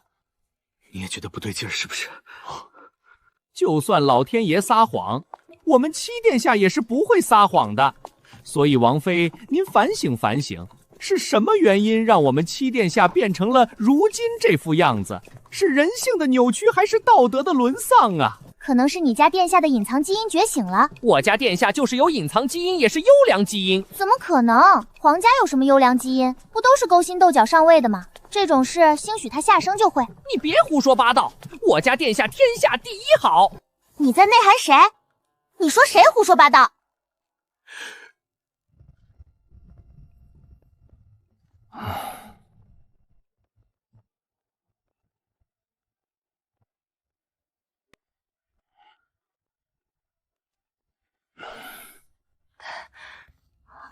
我不用扶，我没病。你确定你真没病吗？有些事儿你没看见，不代表它就没有发生。我父亲是什么人啊？他可是安远侯，真要放任一个亲生的嫡女在外头自生自灭，他不怕经理人戳他几两骨吗？那将来我要是因为没有文化出了丑，别人问我为什么如此丢人，我就说我爹啥也没教过我，那他不也能干出让自己丢人的事儿？那你就说他派人教过你。不是我说的，是他真的派人教过我。不信你问七殿下。别问了，问就是教过。安远侯的确偷偷派人教导过斑斑，这一点本王非常确认。你爹都能派人教导你，怎么不能让岳家老宅的人多给你做点好吃的呢？你瞧瞧你瘦的，还得离王府往回找补。我爹是一个注重内在美的人，他不再吃外表胖瘦。不是一家人不进一家门，好好的殿下活生生被你给带坏了。罢了，慢慢吃吧。在叶府生辰宴上露的那一手，如今满城皆知岳家的二小姐深藏不露。那么今后你打算怎么做？这似乎与你一直以来的人设不太相符。怎么就不服了？哪儿不服？江崇华，你还不明白吗？不管我在外头的露了几手，也不管我有没有压得住那岳千舞，这些充其量也不过是在女眷之间传传。他们吃完了饭闲出屁来议论几句，翻不了天。只要你的病不好，我就是折腾出花来也是没有用的。所以能不能保持住我的人设，不在我，而在你。你病不好，我就能好好苟着；你病一好，生活立即天翻地覆。不过还是要表扬你，今日临场发挥不错。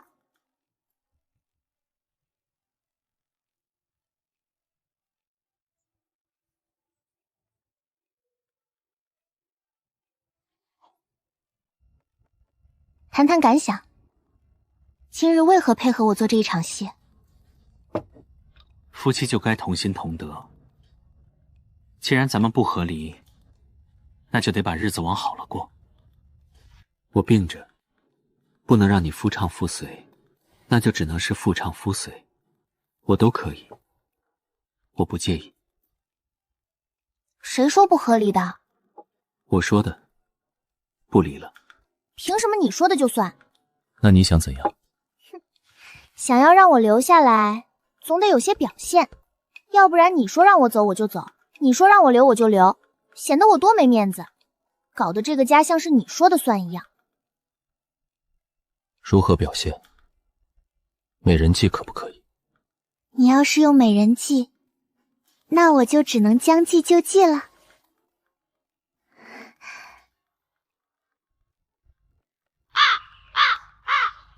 挺大个人连饭都不会吃，吃的一嘴油还不知道擦。你是有病，但不是手有病。抬抬手擦擦嘴这种小事也要我来做，真以为我是你爹？看什么看？说你走错啦？一天到晚都不让人省心。我看你们离王府要找的应该是奴才，不是王妃。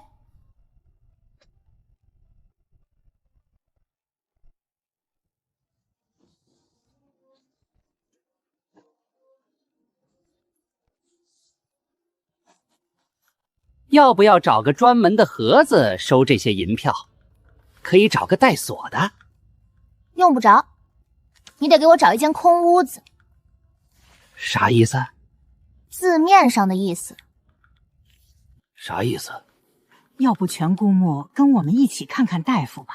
是啊，王妃就是想要一间空屋子，没住人的那种。照王妃吩咐去做。看到了吧？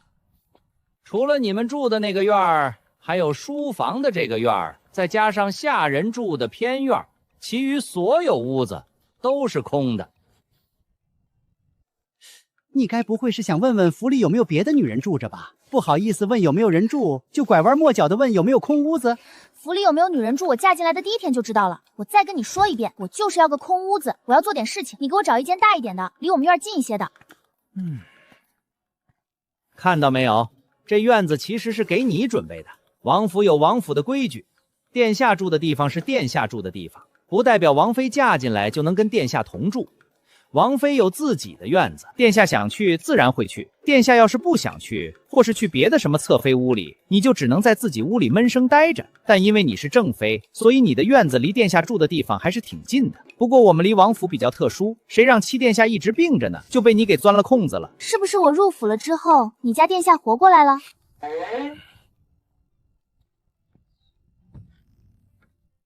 你们在外头候着，一会儿我叫你们，你们再进来。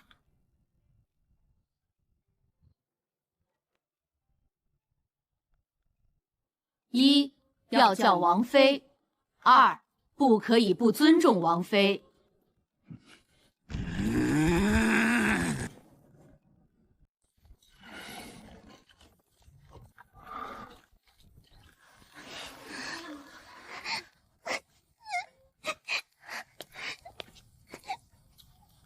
不至于，不至于。七殿下这个病是打小就有的，都这么多年了，你也应该有这个心理准备。再说，他这不是好好的吗？不过就是脸色白了点，两条腿没力气，人也有些半死不活的，其他的都挺好。走吧。我也是好心，咱们现在结一份善缘，将来等你到了那一天，也好多一个人给你哭灵。去吧。哟，殿下这是怎么了？这不是天气一天比一天凉了吗？殿下这个身体啊，也是一天比一天更虚弱了。不瞒姑姑，要不是父皇叫我们进宫，七殿下这会儿还卧榻不起呢，根本起不来。前几日皇后娘娘还念叨，说不知道殿下身子好不好，没想到。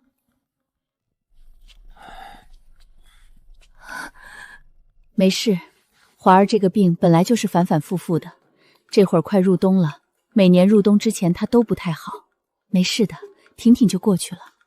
七殿下怕风寒，不如将殿门关起来吧。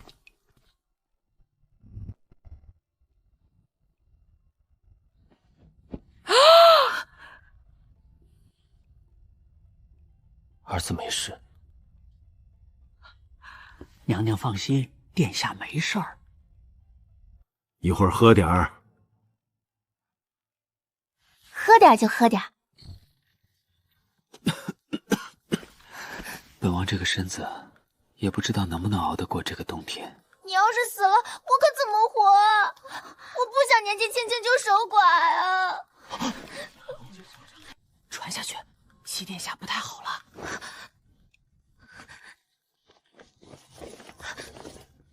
传下去，殿下今晚就要不行了。什么？七皇子死在长秋宫了？什么？超度的法师已经在来的路上了？什么？七皇子明日出殡？什么？锦妃伤心过度也不行了？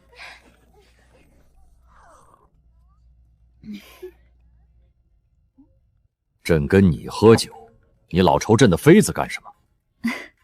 这孩子，你总愁本宫作甚？锦妃娘娘好看，我可太喜欢看锦妃娘娘了。跟锦妃长得差不多的，可就在你身边坐着呢，你何必舍近求远？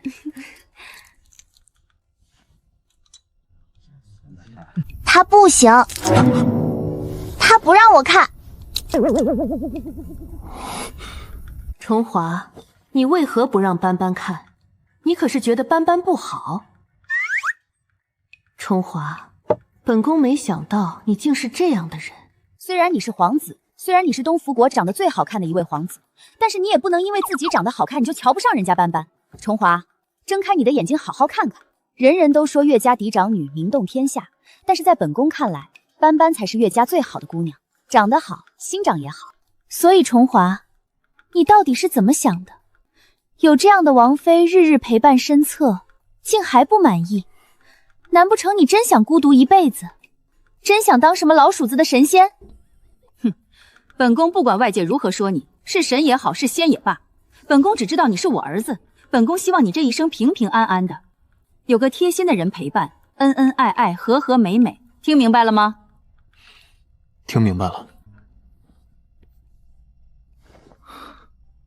本王什么时候不让你看了？我让你脱裤子的时候，疼。干什么呢？你俩鼓鼓秋秋的，喝酒喝酒，别扯那些没用的。老公公跟儿媳妇喝酒，这叫什么事儿啊？老七这个病，你怎么看？我看不了，我不给他看。不是让你看病，是让你谈谈感想。感想啊，我这么跟你说吧，他这个样子，在我们乡下叫病娇美人，我觉得挺好。人这玩意儿活着就行呗，管他是不是有病，还能喘气儿，咱们就该知足。你说的没错，儿孙自有儿孙福。没有儿孙我享福。通透啊！你这个境界比朕高啊！来来，走一个。这简直没眼看了。不过没有儿孙我享福是几个意思？本宫让你住到离王府，你后来为何又回来了？奴婢这不是被全公公给赶回来的吗？我家殿下身子弱，不经折腾。我听人议论说华儿她不行。不行，他怎么能不行呢？本宫还等着抱孙子呢，他凭什么不行？华儿你怎么就不行了？你是不是想让本宫无后？你不心疼你亲娘，总该心疼你养母吧？你总不能生你的养你的，一个你都不放在心上。我们的命怎么这么苦啊？听说你把贵妃身边的陪嫁嬷嬷给收拾了，咋的？你心疼啦？朕心疼她干什么？一个婆子。贵妃，我说的是叶贵妃。那打狗不还得看主人吗？主人也不心疼。那你问我干啥？就纯好奇。那要不下次我在忽悠他的时候，你过去看看。行啊，啥时候？等有机会的吧。成，那朕等着，最好是在宫里。朕出去一趟特费劲，那么多人盯着呢。你要是在宫外表演，朕可能就看不到了。是不是？是不是？我就说吧，当皇上有什么好的？对对对，谁爱当谁当去，朕真是够够的了。来来，都在酒里。重华，你管管吧，本宫看这架势，再喝2杯就要拜把子了。到时候这个辈分可怎么论啊？各论各的。重华，你跟我叫爹，我跟你叫妹夫。你可千万不能治好，你治好了，我就不能在离王府好好苟着了。我不能上辈子不安稳，这辈子还不安稳；我不能上辈子没家，这辈子还没家。江重华，我说3个月能让你吃上葡萄，就一定能让你吃上葡萄。你放心，我一定能让离王府变得很好很好的。毕竟只有离王府好了，我苟起来才能更安逸一些。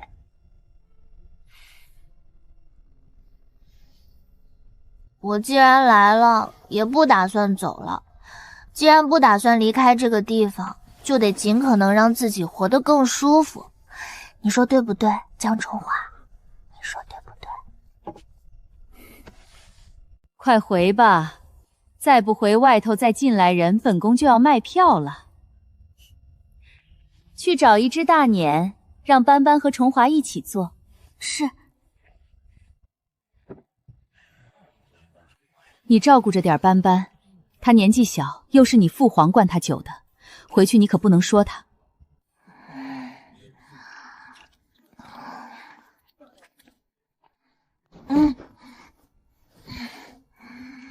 江重华，你可得听我的话啊！你可一定要听我的话。既然他们都不是好人，就不要搭理他们了。反正你都嫁到了离王府，以后就当不认识。咱们自己过自己的日子，什么安远侯，什么岳什么武，都不要去理会了。那不行，任何事儿都可以摆烂，唯有折腾岳父，我必须得上进，要不然前16年的罪岂不是白遭了？我母亲岂不是白死了？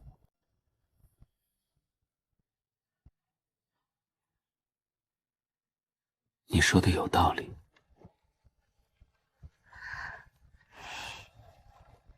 瑾妃娘娘说她跟我母亲是旧识，还说很有缘分，我们能成为一家人。江春华，其实跟你成为一家人也挺好，毕竟你长得这么好看，每天光是看到都会很开心。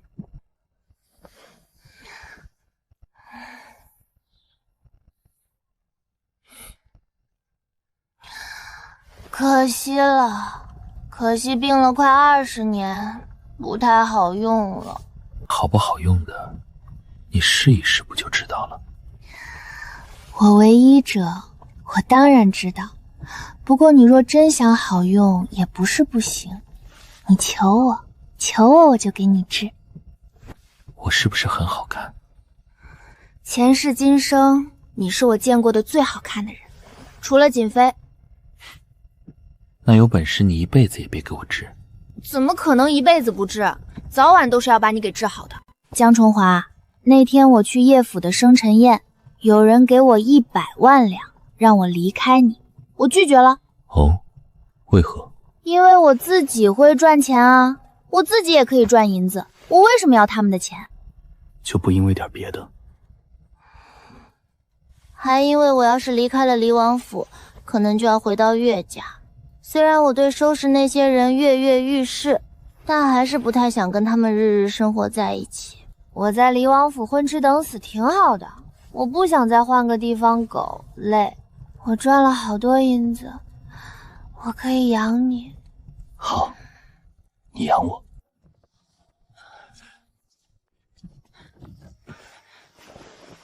都退下吧。咱们把王妃先抬到榻上去吧。不必。是不是今日王妃又做了错事，说了错话？殿下您千万不要生气。我家小姐以前在乡下不这样的，最近也不知道是中了什么邪，可能就是初回京城水土不服，过阵子就好了。她以前在乡下是什么样的？以前在乡下，谁都能欺负她。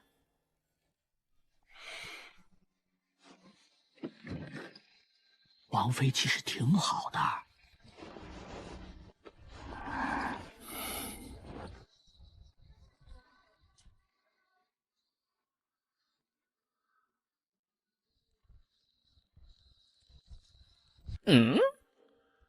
出去。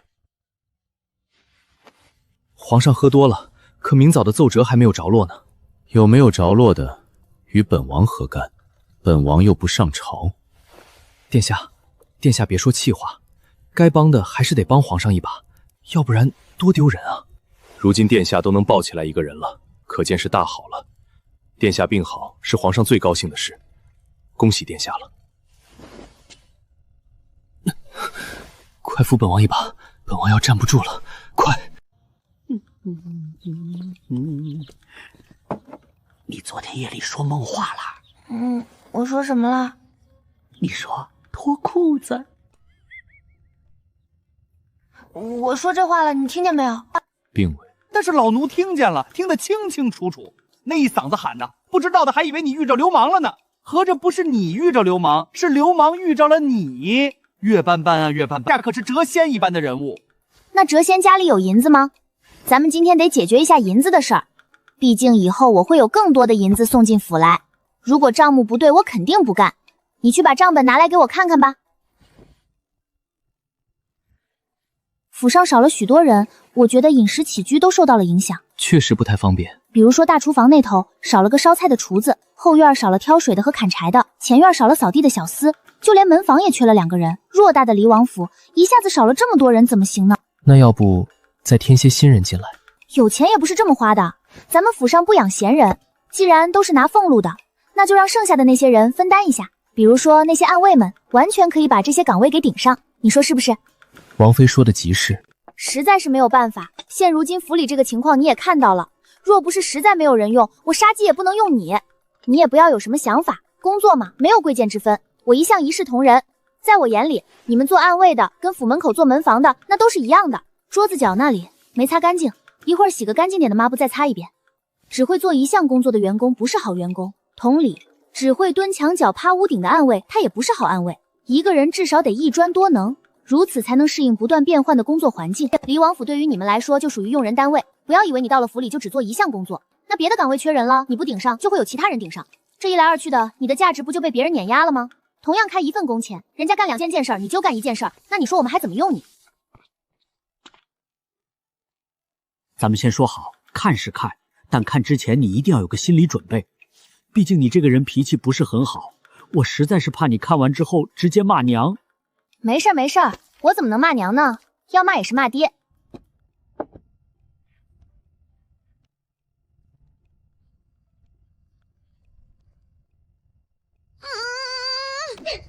混蛋！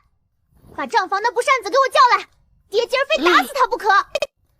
离谱补品吃出，他们说你生吞人类的胎盘。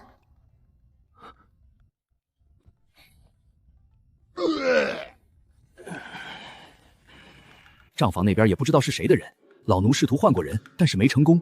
那时候殿下的身体一直不好，每天担心的最多的就是殿下能不能活到明日，谁还有心思去管那些事儿啊？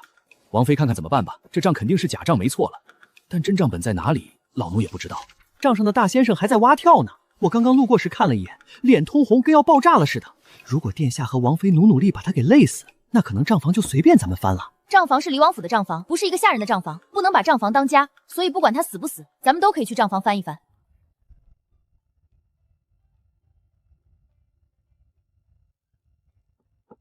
这属于被人偷家了。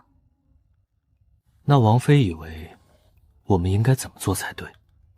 欠的外债，有七殿下亲自按手印的欠条吗？没有。没有算什么外债？你们这里欠钱都不用人亲自画押的？是以王府的名义外借的，具体怎么弄的我也不清楚。王妃请一定记得，我是个太监，我只是个太监，我没上过学，没念过书，那些事儿我不懂啊。今日预计能淘汰多少人？还能再淘汰3、4个吧。有几名侍卫确实是体能不错，一直在坚持。把那账房给我留着，真正的账本可能不在府里，指不定被送到什么地方去了。咱们得把账本找回来。离王府的钱财不能稀里糊涂的没，什么人从中获了利，什么人中饱私囊，咱们都得查清楚。至于丢失的银两，能找补就找补回来，不能的话，我就再想想办法。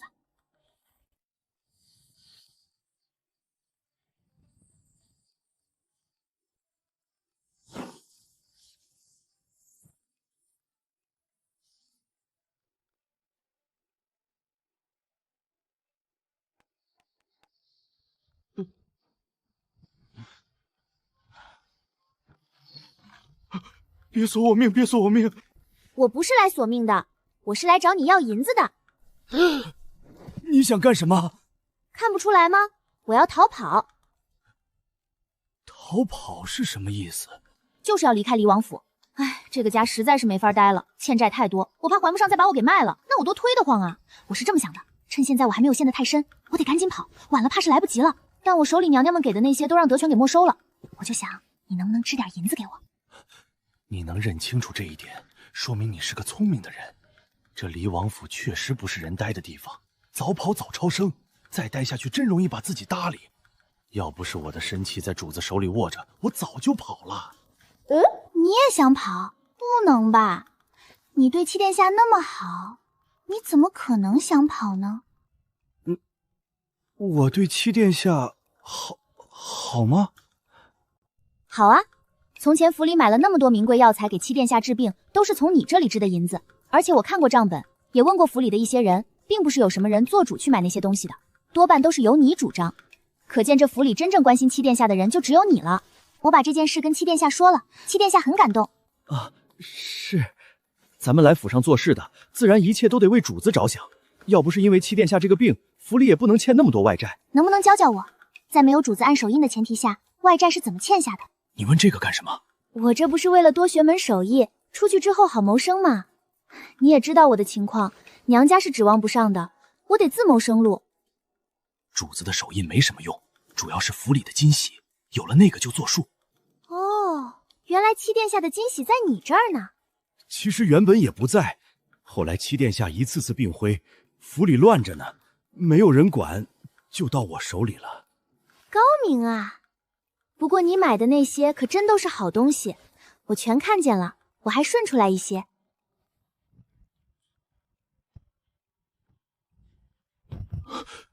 这些都是什么？你从哪里弄到手的？七殿下的私人库房里。其实这些东西啊，有一部分是七殿下没舍得用，还有一部分是府里下人不想给他用，都偷偷藏着呢。我趁夜偷了出来。先生真是个大好人，你放心，我就算跑了也不会忘了你。这些事我都写成了书信，送进了宫里，分别给了皇后娘娘、瑾妃娘娘还有贵妃娘娘，他们对七殿下都很好，特别是贵妃娘娘，上次见到我都哭了。她要是知道你对七殿下这么好，买了这么多好东西给七殿下，她一定会很高兴的，一定会奖赏你的。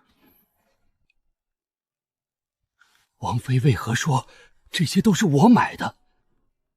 又为何要写信告诉宫里的娘娘？我都问过全公公了，这些年七殿下病着，他没工夫管府里，账面上的事儿一直都是你负责的，连来瞧病的大夫下了药方也是你那边出银子，再派人去买药。全公公不识字，也不知道药方上都开了些什么，不过好在账本里都写着了。现在你面前的这些东西无一例外全都在册。至于为何要告诉宫里的娘娘，我方才说了，是为了替你讨奖赏。怎么样，是不是很感动？不谢谢我吗？你真的给贵妃娘娘送信了？已经送进宫里去了？对，让一名暗卫悄悄去送的，且确认贵妃娘娘已经收到了。不用太感动，我这个人就是喜欢帮助别人，助人为乐是一种优良的品德，我会一直保持下去的。行了，说了这么多，快点给我拿钱吧，我还得跑路呢。这些东西我得收起来，出去能卖个好价钱。这5000年的人参，10000年的灵芝，当初的采购价我都记着呢，绝对不可以比那个价钱低。多谢先生把价钱写得清清楚楚，要不然我还容易被人骗呢。哎，要不你把那些账本也送给我吧，我照着账本卖，绝对不能亏。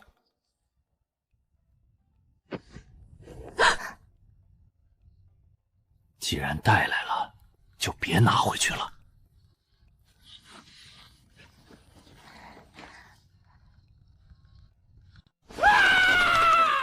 叫的真是太难听了，重来重来。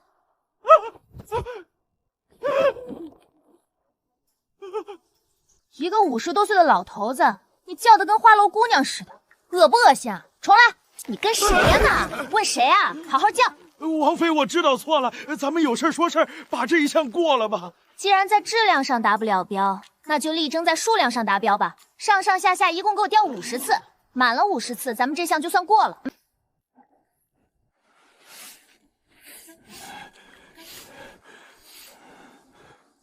如果连扫地这等小事都做不到，离王府要你何用？你怎么知道我给贵妃娘娘的账也是假的？这种把戏我见的实在是太多了。说说吧，离王府那些银子你都给倒腾哪儿去了？你要是不说，我就把你送到叶贵妃那里去。贵妃娘娘处置人的手段，不用我说，你应该也明白。只要王妃能放过我，让我干什么都行。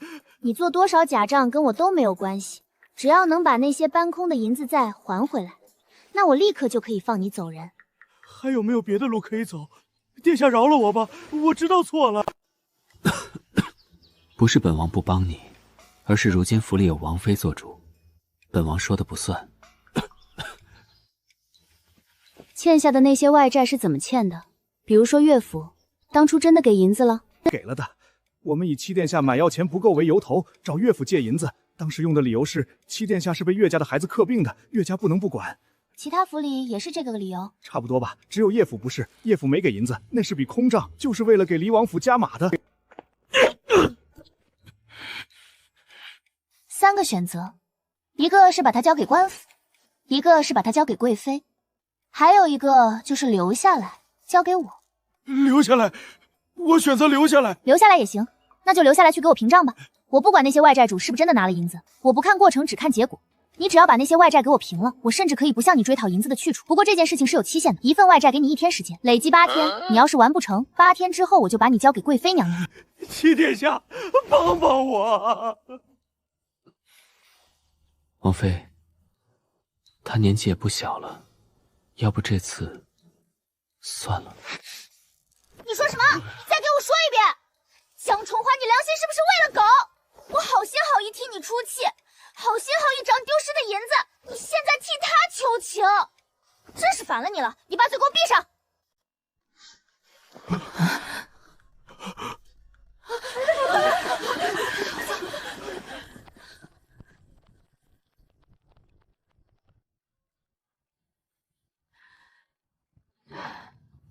别挣扎了，你是干不过王妃的。咱们王妃是有大智慧的人，我2人都心甘情愿甘拜下风，你也是早晚的事儿。作为曾经的同伴，我劝你一句，早低头早享受，不要再做无谓的挣扎。王妃这个人还是很讲理的，只要你认输，她就不吃人。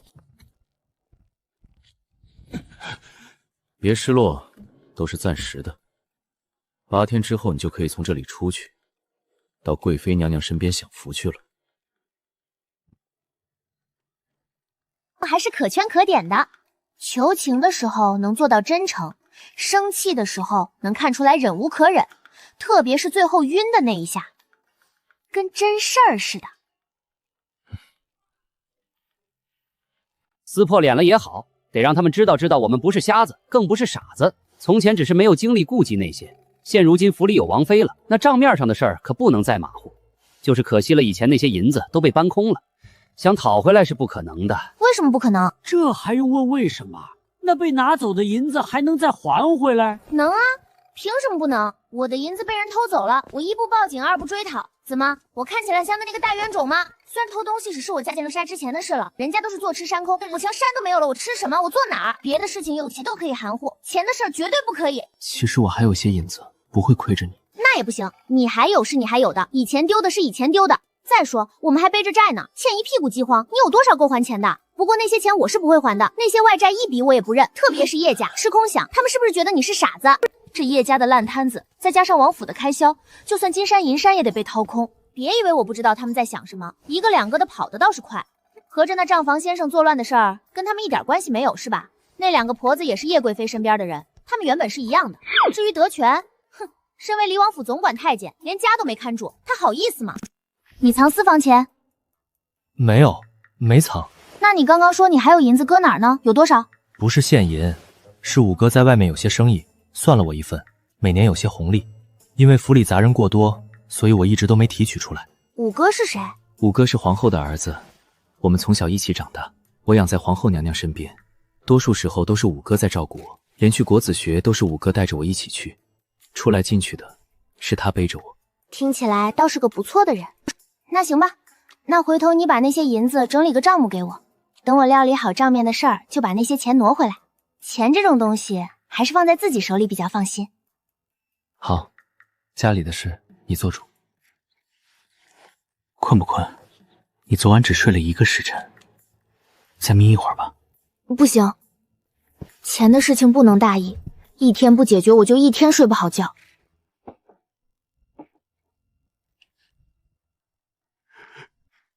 家里都没钱了，大早上的还吃荤的，就不知道省点吗？粥里放这么大米，你们好意思吗？那要不明儿少点放几把米，再撤2道荤菜？不必。为什么不必？咱们家真没钱了。虽然我之前是赚了不少银子，也从宫里收了不少银子，但那可都是我一个人的东西，你们不能打我的主意。先前是谁说要养我来着？说过吗？好像是说过。那行吧，谁让你柔弱不能自理呢？但是我只养你一人，其他人我是不会管的。好，能养我就行。晚上不用等我吃饭，我可能不回来了。这是要去哪儿？我进宫一趟。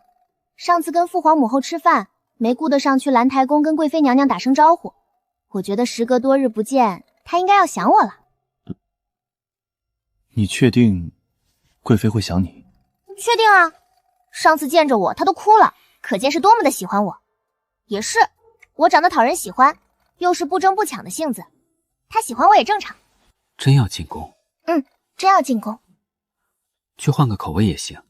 记得进了宫，先让人去长秋宫送个信，母后会给你准备晚膳，或者你也可以去锦绣宫吃。母妃那里的饭菜虽然清淡了些，但是味道还不错。我要在兰台宫吃，我是去看贵妃娘娘。可是兰台宫不会留你吃饭。她留不留我是她的度量，能不能让她留我，那是我的本事。来，不管在哪用膳，都去长秋宫送个信，让母后那边的称花跟着往兰台宫走一趟。看好了王妃，千万别让她在兰台宫受了委屈，也不要留太久，用过了晚膳就回来。马上入冬了，宫门下宵很早。是我没说清楚吗？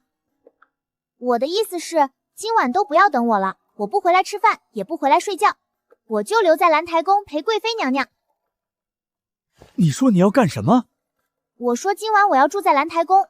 你有病吧？你知道那是什么地方吗？那可是兰台宫，是贵妃娘娘的寝宫。你跟人家熟吗？你就去人家那儿连吃带睡的。熟啊，怎么不熟？上次不是见过了。这事儿绝对不行。我决定的事是谁都改变不了的，何况这件事情关乎我们家丢失的钱。我这个人就这样，什么事情都可以马虎，唯独在钱上绝对不能马虎。我不进宫一趟，叶贵妃她就不知道我文武双全。殿下不拦着点吗？让他去吧。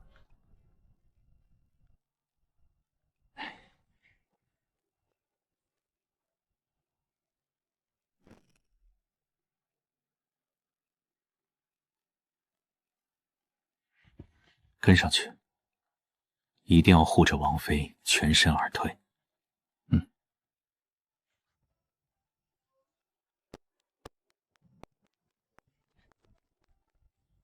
回皇后，离王妃已经进宫了。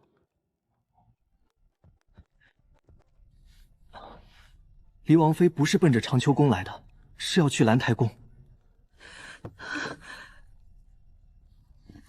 把人给本宫看好了，可别让叶梦舒下个套给套里去。那叶梦舒从来都是明的不来，来暗的。斑斑那孩子一瞅就没有什么心眼儿，跟皇上一个样。你可得把人给我看住了。春花姑姑这是叛变了。那是皇后娘娘的陪嫁丫鬟，谁能策反得了她呀？人家站在那里，十有八九是在等着咱们的。唉，你瞅瞅，进个宫多少人跟着你操心。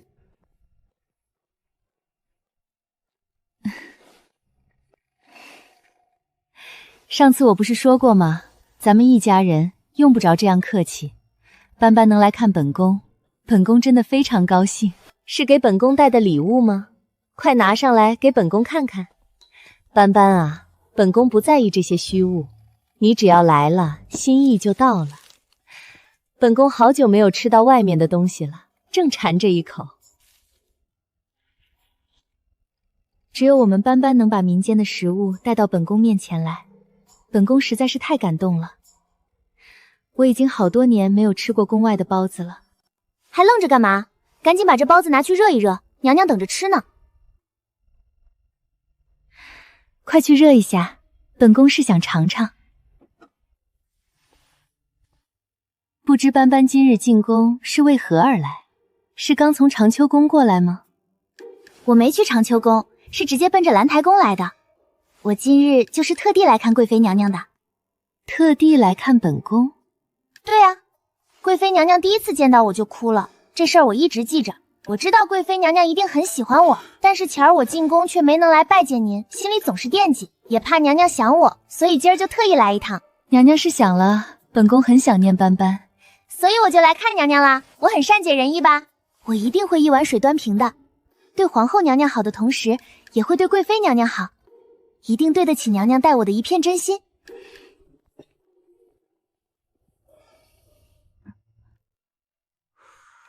娘娘，吃吧。黎王妃，你怎么可以用手拿包子？不然呢？让我用嘴叼着喂给娘娘吃吗？没想到娘娘还有这样的嗜好。本宫没有。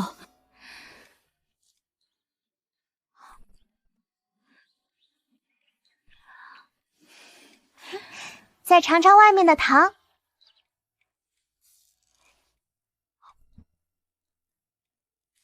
碎茶叶晚上用来泡脚，可以促进血液循环，调节新陈代谢，有舒筋活络的功效，特别是还能除脚臭。娘娘一定要试试。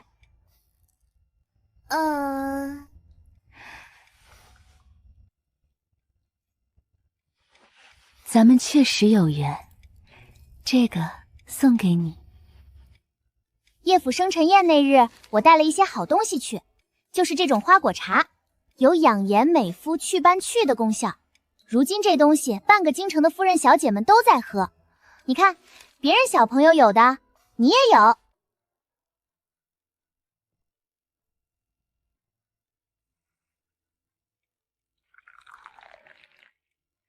听说是10两银子一包，你先给本宫来500两银子的，喝完了本宫再跟你买。10两一包的是简配版，外头那些夫人小姐喝喝还挺好的。娘娘您怎么能跟他们喝一样的？跌份儿。我这里有高配版，跟我给皇后娘娘的是一样的。贵妃娘娘就是要喝，也得跟皇后娘娘喝一样的才行。本宫是应该喝好的，就是这好的有点贵啊。银子的事情不用考虑。高配版的100两一包，用量也是1天1包。没关系没关系，喝不起也没事儿，咱们还喝低配版的。贵妃娘娘放心，您没钱喝不起跟皇后娘娘一样的花果茶这个事儿，我是绝对不会说出去的，不会让京城那些夫人小姐们都笑话您的，我一定会保密的。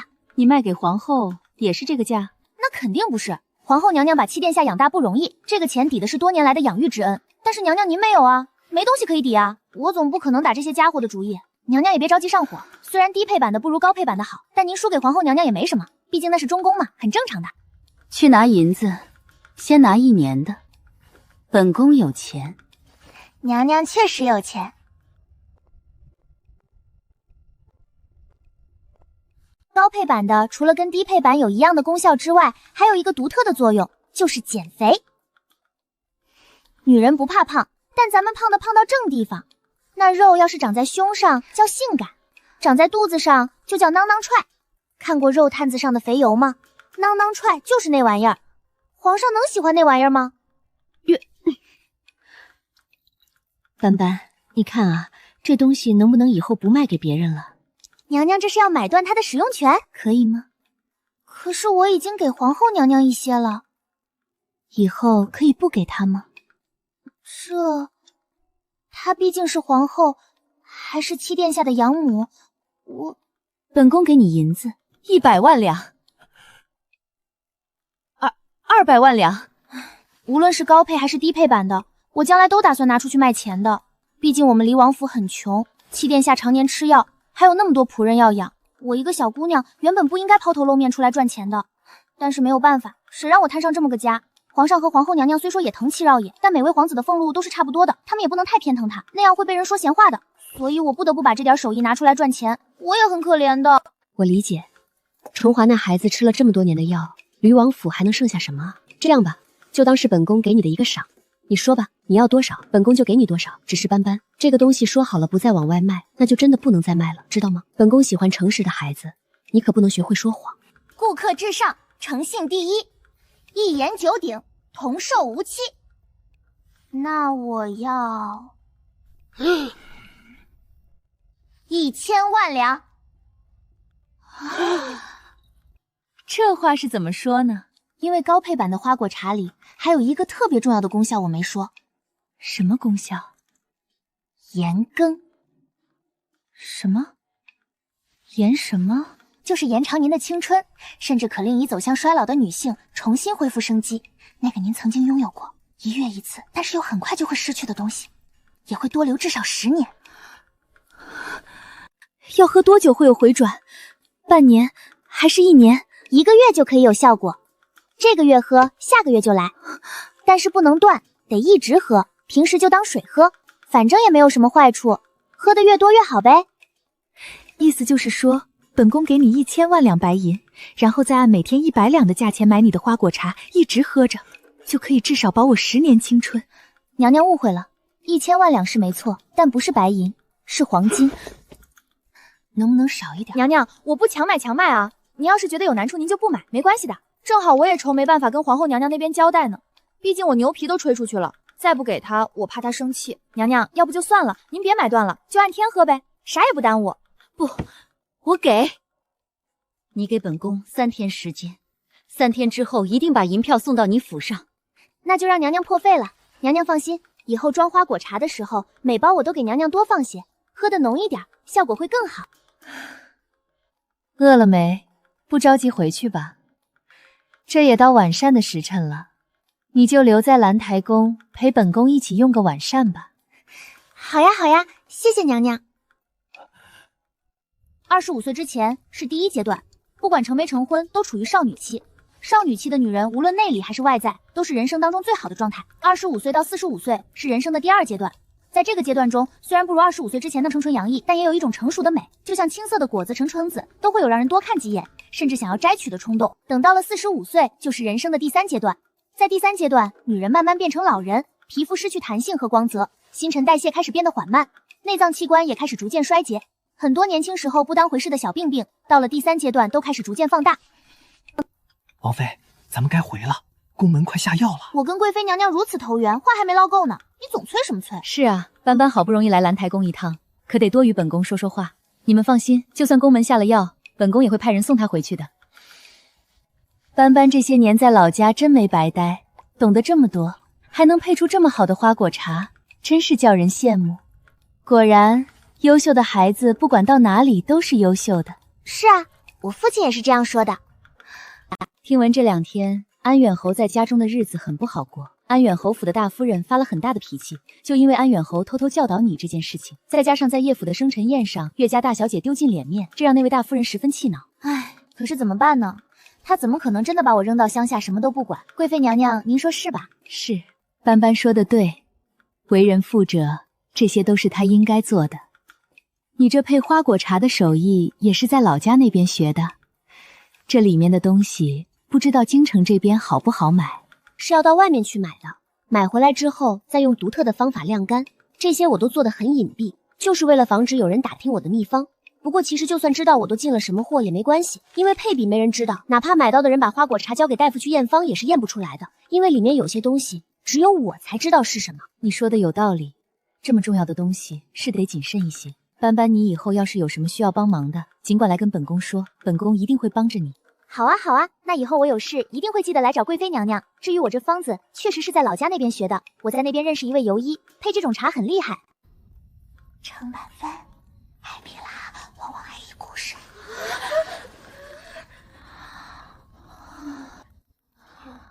月飞店，那之前月斑斑很有一些性呢，有这样的情怪呢。也有眼望跟兰台服从的小将，我是眼望酸车园的皇长。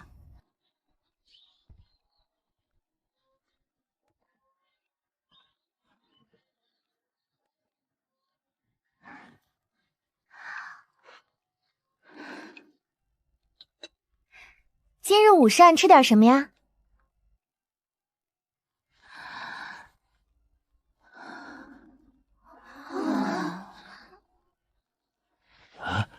本宫困得紧，不想用午膳了，给你点钱，你自己想吃什么自己去买。御膳房还能点菜呢？本宫的意思是，你去宫外买着吃。外头没意思，一回家就一脑门子官司。离王府别的没有，就是外债多。我看到那些外债就觉得头疼。外债而已，还了就行了。一是娘娘您的金子还没到位，现在我手头没钱；二是就算我有钱，那是我婚后凭自己本事的赚的，我为什么替他还钱？娘娘您能替皇上还以前欠别人的债吗？那不成傻子了吗？不还，那就对了，我也不想还，所以我想在娘娘这儿躲一躲。你还要躲几天？躲到七殿下自己把钱还了。回去吧，叶家的钱不用还了，本宫替你求情。不能说不还就不还，那不是我的风格，怎么着也得走个流程。是，这样算我还了，对外也好成。哎，是有点不太好，要不算了，让七殿下慢慢还吧，我就在兰台宫住着，还能给你们讲故事，多好啊！不要，本宫这就派人去叫叶家人进宫。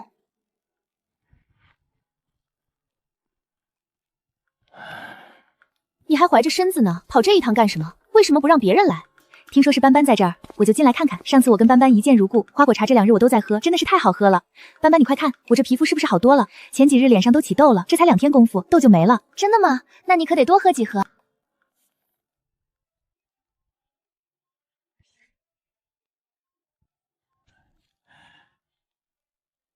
不是说就意思一下吗？斑斑，银票得还给叶家。可是当初叶府并没有借给驴王府银子啊，这欠条是打的空响。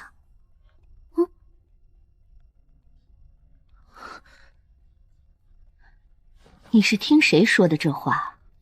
我是听我父亲说的，他明确告诉我，驴王府并不欠叶府钱。现在我手里这张欠条是为了做空驴王府，弄虚作假的。胡闹！你父亲何时跟你说来的第2天？贵妃娘娘，您别生气，您就算生气也别生我的气，这事儿跟我真的没有关系啊。那天我父亲到黎王府来跟我要债，我说黎王府根本没钱，就算有钱也得先可着叶府的还，还了外人的才能还自己人的。但是我父亲说他着急用钱，他跟我说让我帮帮他，先把岳府的还了。他还说叶府当初给的就是个空饷，根本一个子儿都没出，欠条是账房偷偷给叶府打的。就算是空饷，那我把欠条还给你就行了，你也得把银票还给我啊。这话说的，你拿都拿来了，怎么好意思再要回去？东西都到我手了，那不是打你的脸吗？你说是吧？是吧？是吗？是什么事？本宫怎么知道是不是？谁给的问谁去。那是吧？那以后花果茶能不能永久的给我打8折？行吧，满足你。姑姑叫个人去黎王府一趟，再多给我取几套衣裳来，我可能要在宫里住一阵子。贵妃娘娘管吃管住就很好了，我不能再花娘娘的银子，让娘娘给我准备衣裳，住一阵子。七嫂，你要在宫里住下呀，还是住在兰台宫？这可真是太好了。七嫂要是住在这里，那我天天都进宫来。是七殿下的弟弟吗？果真是一表人才，跟你哥哥长得还真像呢。弟弟快坐，今日能见到弟弟，我也很高兴。虽不是第一次见嫂嫂，但却是第一次面对面的跟嫂嫂说话，这是我一点心意，不成敬意，望嫂嫂收下。这就单纯是一本书？它就是单纯的一本书。这是我新写的书，本来想进宫拿给母妃看的，正好七嫂在这儿，那就让七嫂先看。那天在叶府的生辰宴上，七嫂技惊四众，我都看见了，七嫂真棒。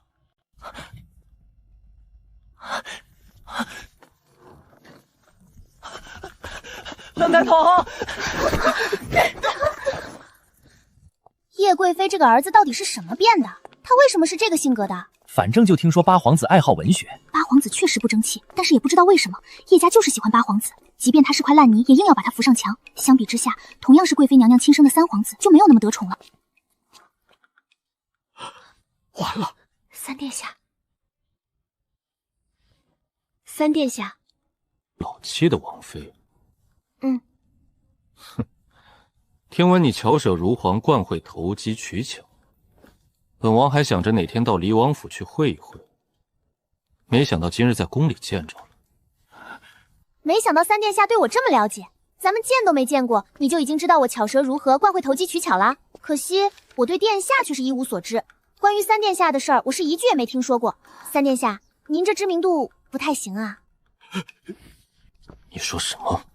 我说三殿下，你知名度不太行，吵什么呀？自己没名气还不让人说了，我有名气那是我自己努力。你堂堂皇子混成个18线，你还好意思跟我嚷嚷？刚刚我在兰台宫还见着了八殿下，要不怎么说这人与人之间的差距真是特别大呢？你说都是同一个娘生的，人家八殿下怎么就那么招人喜欢，那么吃得开呢？你看看人家八殿下，再看看你，你说你怎么就这么招人讨厌呢？人家都能自己写书了，收获了一大堆读者，人人都称赞他才高八斗，我怎么就没听到有人夸三殿下你呢？就连你的生母贵妃娘娘张口闭口提到的也都是八殿下，从来没提过你。你说你这人生怎么就这么失败呢？你糟不糟心啊？啊？怎么样？被我说中了是不是？就是从小缺爱才造就了你这种暴虐的性格。大人都喜欢乖乖的小孩，你得不到宠爱，自己就没反省一下吗？你还掐我，我是你弟妹，你居然好意思掐我！男女授受不亲，你摸我脖子干什么？三殿下，你脾气不好，人品还不端正。你说当初父皇怎么没把你扑呲墙上？救命啊！三殿下要杀人了！三殿下，贵妃娘娘对你不好，你就去找贵妃娘娘评理。你要是吃八殿下的醋，你就去找八殿下讨说法。你不能因为在我这里看到了八殿下写的书，你就因妒生恨啊！救命啊！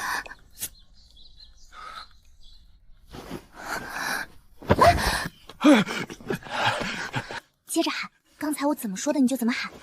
王妃啊，你怎么这么倒霉呀？三殿下妒忌八宝甲多得宠爱，这事儿怎么就把您给剐上了呀？八殿下也是的，非得给您见面礼，你好心好意收了这本书，没想到差点害死自己。三殿下，您怎么能这样呢？她可是您的弟妹呀！我家七少爷好好在府里躺着与世无争，他已经够可怜了，好不容易娶个王妃，您居然还要掐他！您不给弟妹见面也就罢了，我们不差你那三瓜两枣的，但你也不能把心里的火气见着谁就往谁身上发呀！我家王妃好惨啊！三殿下想杀死我，就因为我说贵妃娘娘看起来比较疼爱八殿下，你们帮帮忙，告诉八殿下快跑，晚了可能就没命了。你干什么？你别走。八点说是个好人，我不能让你去找他。我知道你妒忌他，但你们亲兄弟虎毒还不食子呢。要是你不听劝，贵妃娘娘是不会原谅你的。你在胡说些什么？放手！我不放，我烂命一条，死了也没关系。但八皇子是个好人，贵妃娘娘也是好人，我不能让你去害他们。三哥，你……墨儿，你先走，本宫倒是要看看他敢不敢动你。那儿臣就先出宫了。你还有没有人性啊？他是你亲弟弟！孽障！有本事你把本宫也给杀了！我没事，是我自己不小心。你弟弟受了这样的委屈，还在替你说话，可是你这个当哥哥的呢？你都做了些什么？你走你的。他要是再敢动手，本宫今日就砍了这个孽障！你说的对，本王是恨弟弟和母妃。你不杀他们，仅仅是因为父皇不会放过你吗？对，仅仅是因为这个，本王对他二人没有一丝亲情可言。抱歉，弟妹，本王会补偿你。拦住他，千万不能让他去伤害八殿下。对不住你，斑斑，你快去追上墨儿，让他送送你。今日让你受惊了，回头本宫一定给你送一份押金礼到府上。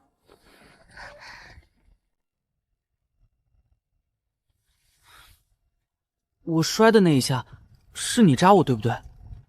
没有。可是我都看见了。哦。你为何扎我？为何陷害我三哥？你是瞎吗？看不到我差点被他掐死了。我跟你说，我这个人就是有这种美好的品德，我从来不记仇，一般有仇我当场就报了。那你也不能拿我扯谎。要不然呢？那人是你亲哥，你真的觉得自己在这件事情当中没有责任吗？而且我之所以被掐，也确实是因为我提了一句你也在兰台宫，他才发疯似的掐我。归根点底，这是你们之间的恩怨，却平白的让我受了这场无妄之灾，这账怎么算？是我对不住七嫂，那就想办法补偿吧。如何补偿？对了，我今日进宫时看到小舅母了，听说你坑了叶府100万两银票，真的假的？你又卖他什么了？什么叫我坑了叶府银子？那原本就是叶府应该给我的。你小舅母又不傻，如果不是应该给的，她能让我把银票拿走吗？何况还有你母妃在呢。你母妃够不够精明，你还不知道？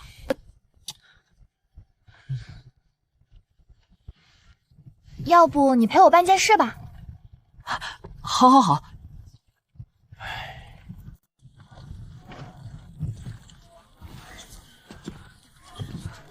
你要办什么事儿？买东西吗？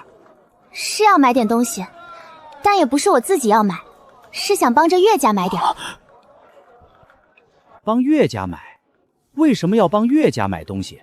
谁让你帮着买的？没有人让我帮着买，是我自己想买。那毕竟是我的娘家，岳府里住着我的祖母和我的父亲，就算我跟姐姐不和睦，也不能对长辈不好。亲人长辈还是要孝敬的。那你觉得应该怎么个孝敬法？我给他们买点东西吧。我父亲最近脑子不好，总忘事，需要补补。还有祖母上了年纪了，平日里更需要多多进补。安远侯病了？也不算是病了，就是记性差，总忘事儿。那是得多多警补。就买些补品吧，什么千年的人参、万年的灵芝，这些都在补品的范围内，都得买。那得多少钱啊？宫里也没听说有万年的灵芝啊，你是不是整错了？没错啊，有万年的灵芝啊，不信你回去问问贵妃娘娘，你就说听我说的，这世上有万年的灵芝，你看贵妃娘娘怎么说？你到底怎么想的？总不能才从兰台宫坑了银子出来，转手又送到岳府去吧？平时没看出来你们还有这种父慈子孝的戏码啊！那今日就给你开开眼，不能只七殿下一个人享受，我爹可是安远侯，身份也尊贵着呢，必须一起享受。谁出钱？这个嘛，我觉得是这样的。一般来说，家中长辈对小辈都是十分关爱的，内心里盼望着小辈们快快长大，懂事听话。如果小辈们给长辈买了什么东西，长辈也是他一时开心心的收下，但其实银子还是家里出。你们家用一般来说这个词儿管用吗？怎么不管用呢？我爹也是爹，为什么一时痛快创造出来的？德全，你是不是挑拨离间？你是不是见不得我跟我爹父慈女孝？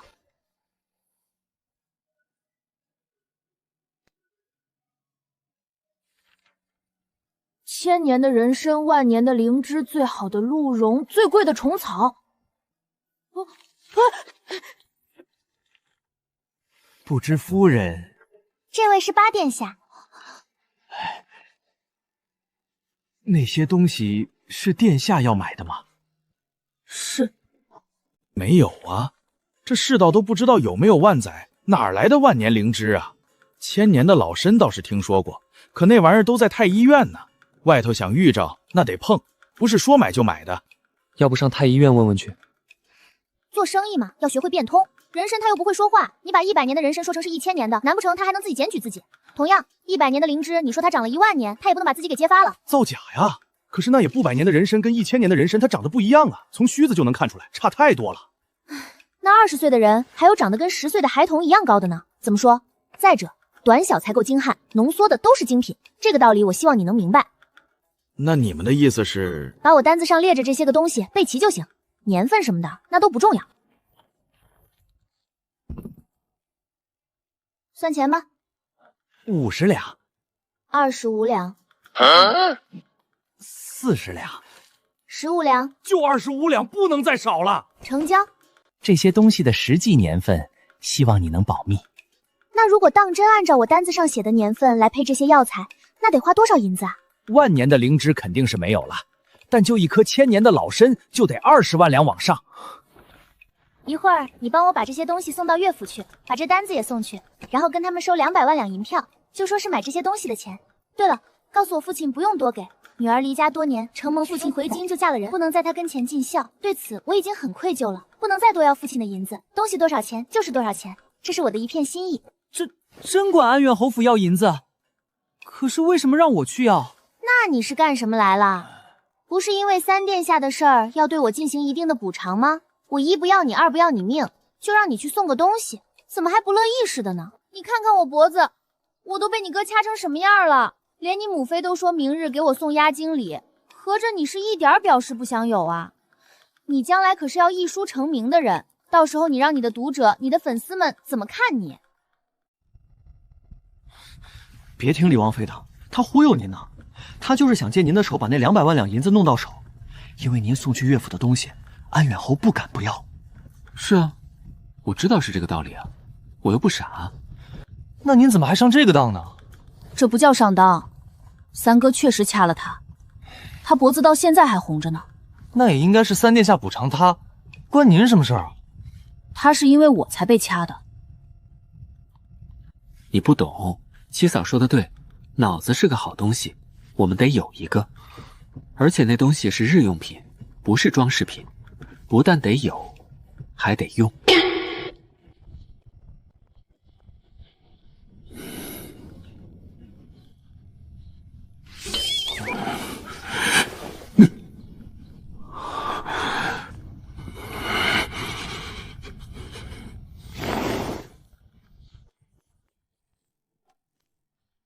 你好好想想，到底有没有偷偷派人教了岳斑斑10几年？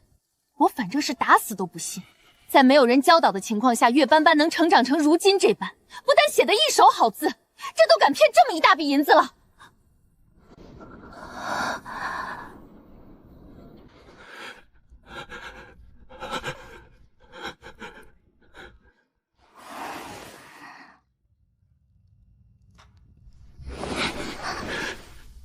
叶贵妃是什么人啊？多少年了，叶家一直屹立不倒，她的城府你是猜不透的。也不知道你是哪来的胆子，敢去兰台宫诈剑？我没诈剑，我的花果茶功效本来就好，叶贵妃都认为它值那么多钱。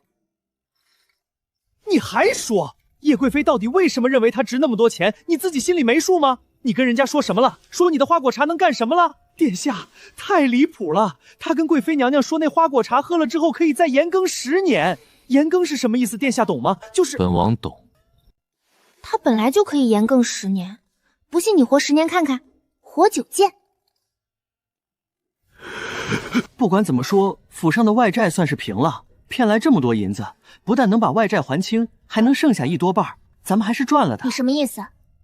让我用我赚来的钱去平离王府从前的账？凭什么？那是我没嫁进来之前欠下的账，你们自己管不好家里的账，我还没说什么呢。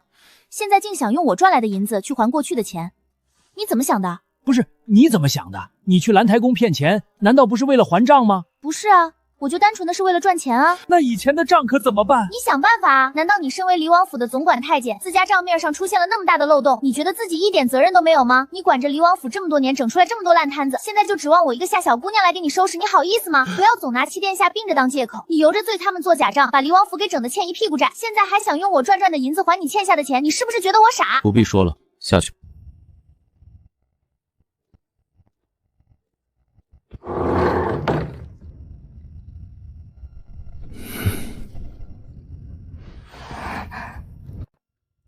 你站那么远做甚？走近一些，我还能吃了你不成？再近一些。现在你知道怕了，在兰台宫胡说八道，你怎么不知道害怕呢？我没有胡说八道，花果茶是真的。就算是真的，你可知与叶贵妃谋这些事情，一个不小心就有性命之忧。不会，叶贵妃要维持表面的平和，而且我说话做事也很小心，不会真正触及她的底线的。只要你病着，她最多把我当成一个贪财的小孩，不会真把我怎么样。她掐你脖子的时候，你怕不怕？岳斑斑，你过来。你还生气吗？先过来。怕了？不是怕宫里那些事，是怕你一直生气不好哄。你还能怕我生气？打从进了这座王府，你怕过谁？我在这府里又没有个说话的人，你生气了我更无聊了。你可以进宫找叶贵妃说话，找父皇喝酒，还可以找我那八弟上街骗人。我不愿意出去，能不出门我肯定是不想出门的，这不是没有办法吗？刚刚我说的话也是气话，骗来不是赚来，毕竟无债一身轻的道理我懂。不用你去还，那些债就算不还，也没有人敢上离王府来要。就当去串个亲戚嘛，我也没觉得去兰台宫住一晚需要多大的胆。你不是一直想在这王府里混吃等死吗？为何现在积极了起来？贫穷使人进步。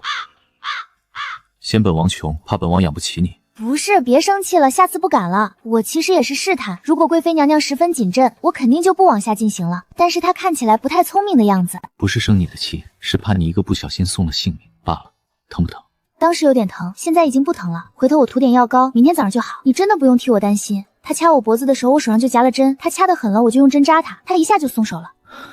岳斑斑，但凡知道你出去能做这么多事情，我宁愿把你留在这府里，哪儿都别去了。真的吗？真的吗？我真的可以哪儿都不用去了，太好了，江崇华，你一定要记住你刚刚说过的话，以后谁再想让我出府，你就把这句话跟他们说。江崇华，你不要生气了好不好？我保证就这一次，以后我再也不进宫折腾了。说到做到，一定做到。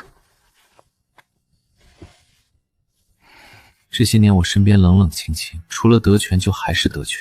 连府中那些下人都甚少进到这屋里来，他们觉得我这屋子晦气，怕我的病气过给他们，不得不进来时也是匆匆的来，匆匆的走。我其实也不喜欢人睡下去，第二天就不用睁开眼睛了。像我这样的人不会有真正在意的。怎么可能？至少瑾妃娘娘一定会在意。这么多年了，大家都习惯了。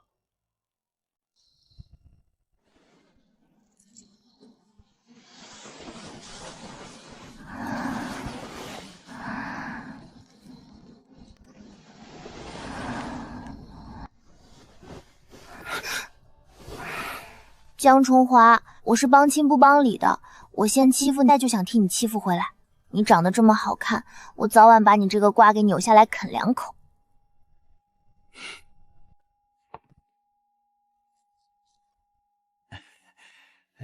姑娘先坐着喝盏茶，稍等一会儿，我们王妃很快就会出来的。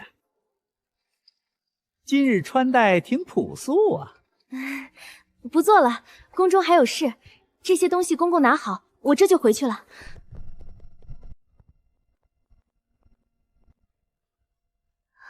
跑得老快了，一听说王妃要来，撒丫子就跑，撵都撵不上。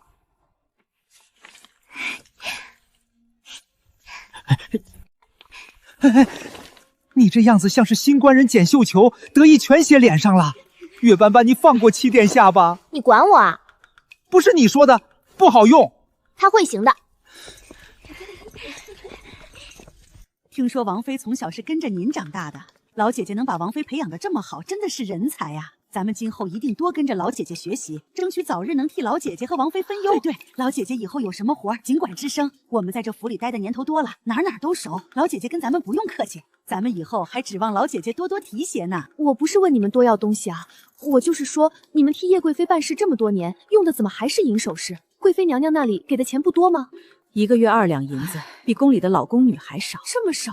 我如今都涨到了1个月5两，你们才2两。不对，离王府的账幔上给你们的月钱是1个月20两。怎么可能？我们每个月只能拿到2两银子，有的时候还不给。没办法，身契在人家手里还是死契。那另外的18两可能就被人私吞了，也不知道是谁吞的。按说贵妃娘娘也不差这点银子，不过如果人人都如此，那加起来可就多了啊。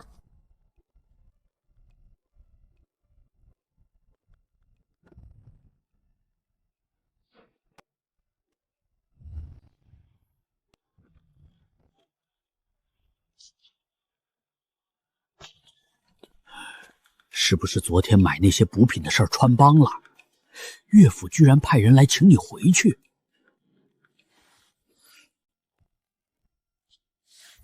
要去吗？去吧，他们都派人来请了，不去像我怕了他们似的。会不会是想把昨天那200万两银票要回去？那不是他们给八殿下的吗？八殿下都花完了。八殿下怎么花完了？不是转身就给你送来了吗？对啊，就是搁我这儿花了呀。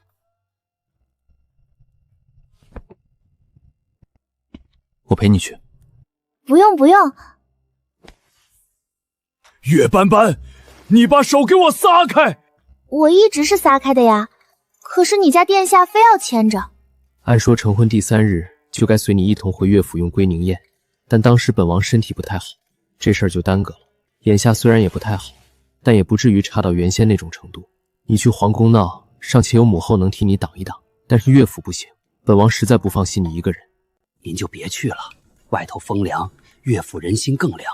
再说王妃这个性子，你又不是不知道，她可能吃亏吗？就是因为知道她不可能吃亏，所以才要跟着。她都不会吃亏，您到底在担心什么？我担心她把岳景瑩给坑死。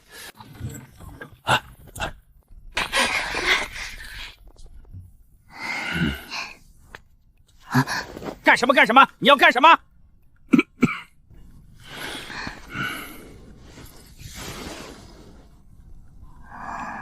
王爷，请。父亲最近日子过得好吗？大夫人有没有打你？你把嘴给我闭上。好，父亲不让我说，那我就什么都不说。反正那些事你知我知，本就是不该让更多人知道的。女儿已经不能在父亲跟前尽孝，就更不能给父亲麻烦了。父亲慢些，女儿服你。你又在胡扯什么？是您请我们王妃回府的，王妃一直在好好的与您说话，在讨好您，可您为何这般粗鲁，竟对自己的女儿下如此毒手？我们王妃金贵着呢，皇上和皇后娘娘都舍不得推来推去的。侯爷是不是觉得自己的地位凌驾于皇上皇后之上啊？别这样，别这样，你们怎么可以这样说我父亲？我父亲养这一大家子容易吗？看看这一家子人穿金戴银的，哪样不是吸我父亲的血？我父亲老了，血都被他们给吸薄了。你们不心疼我还心疼呢，不要骂我父亲了。斑斑，过来。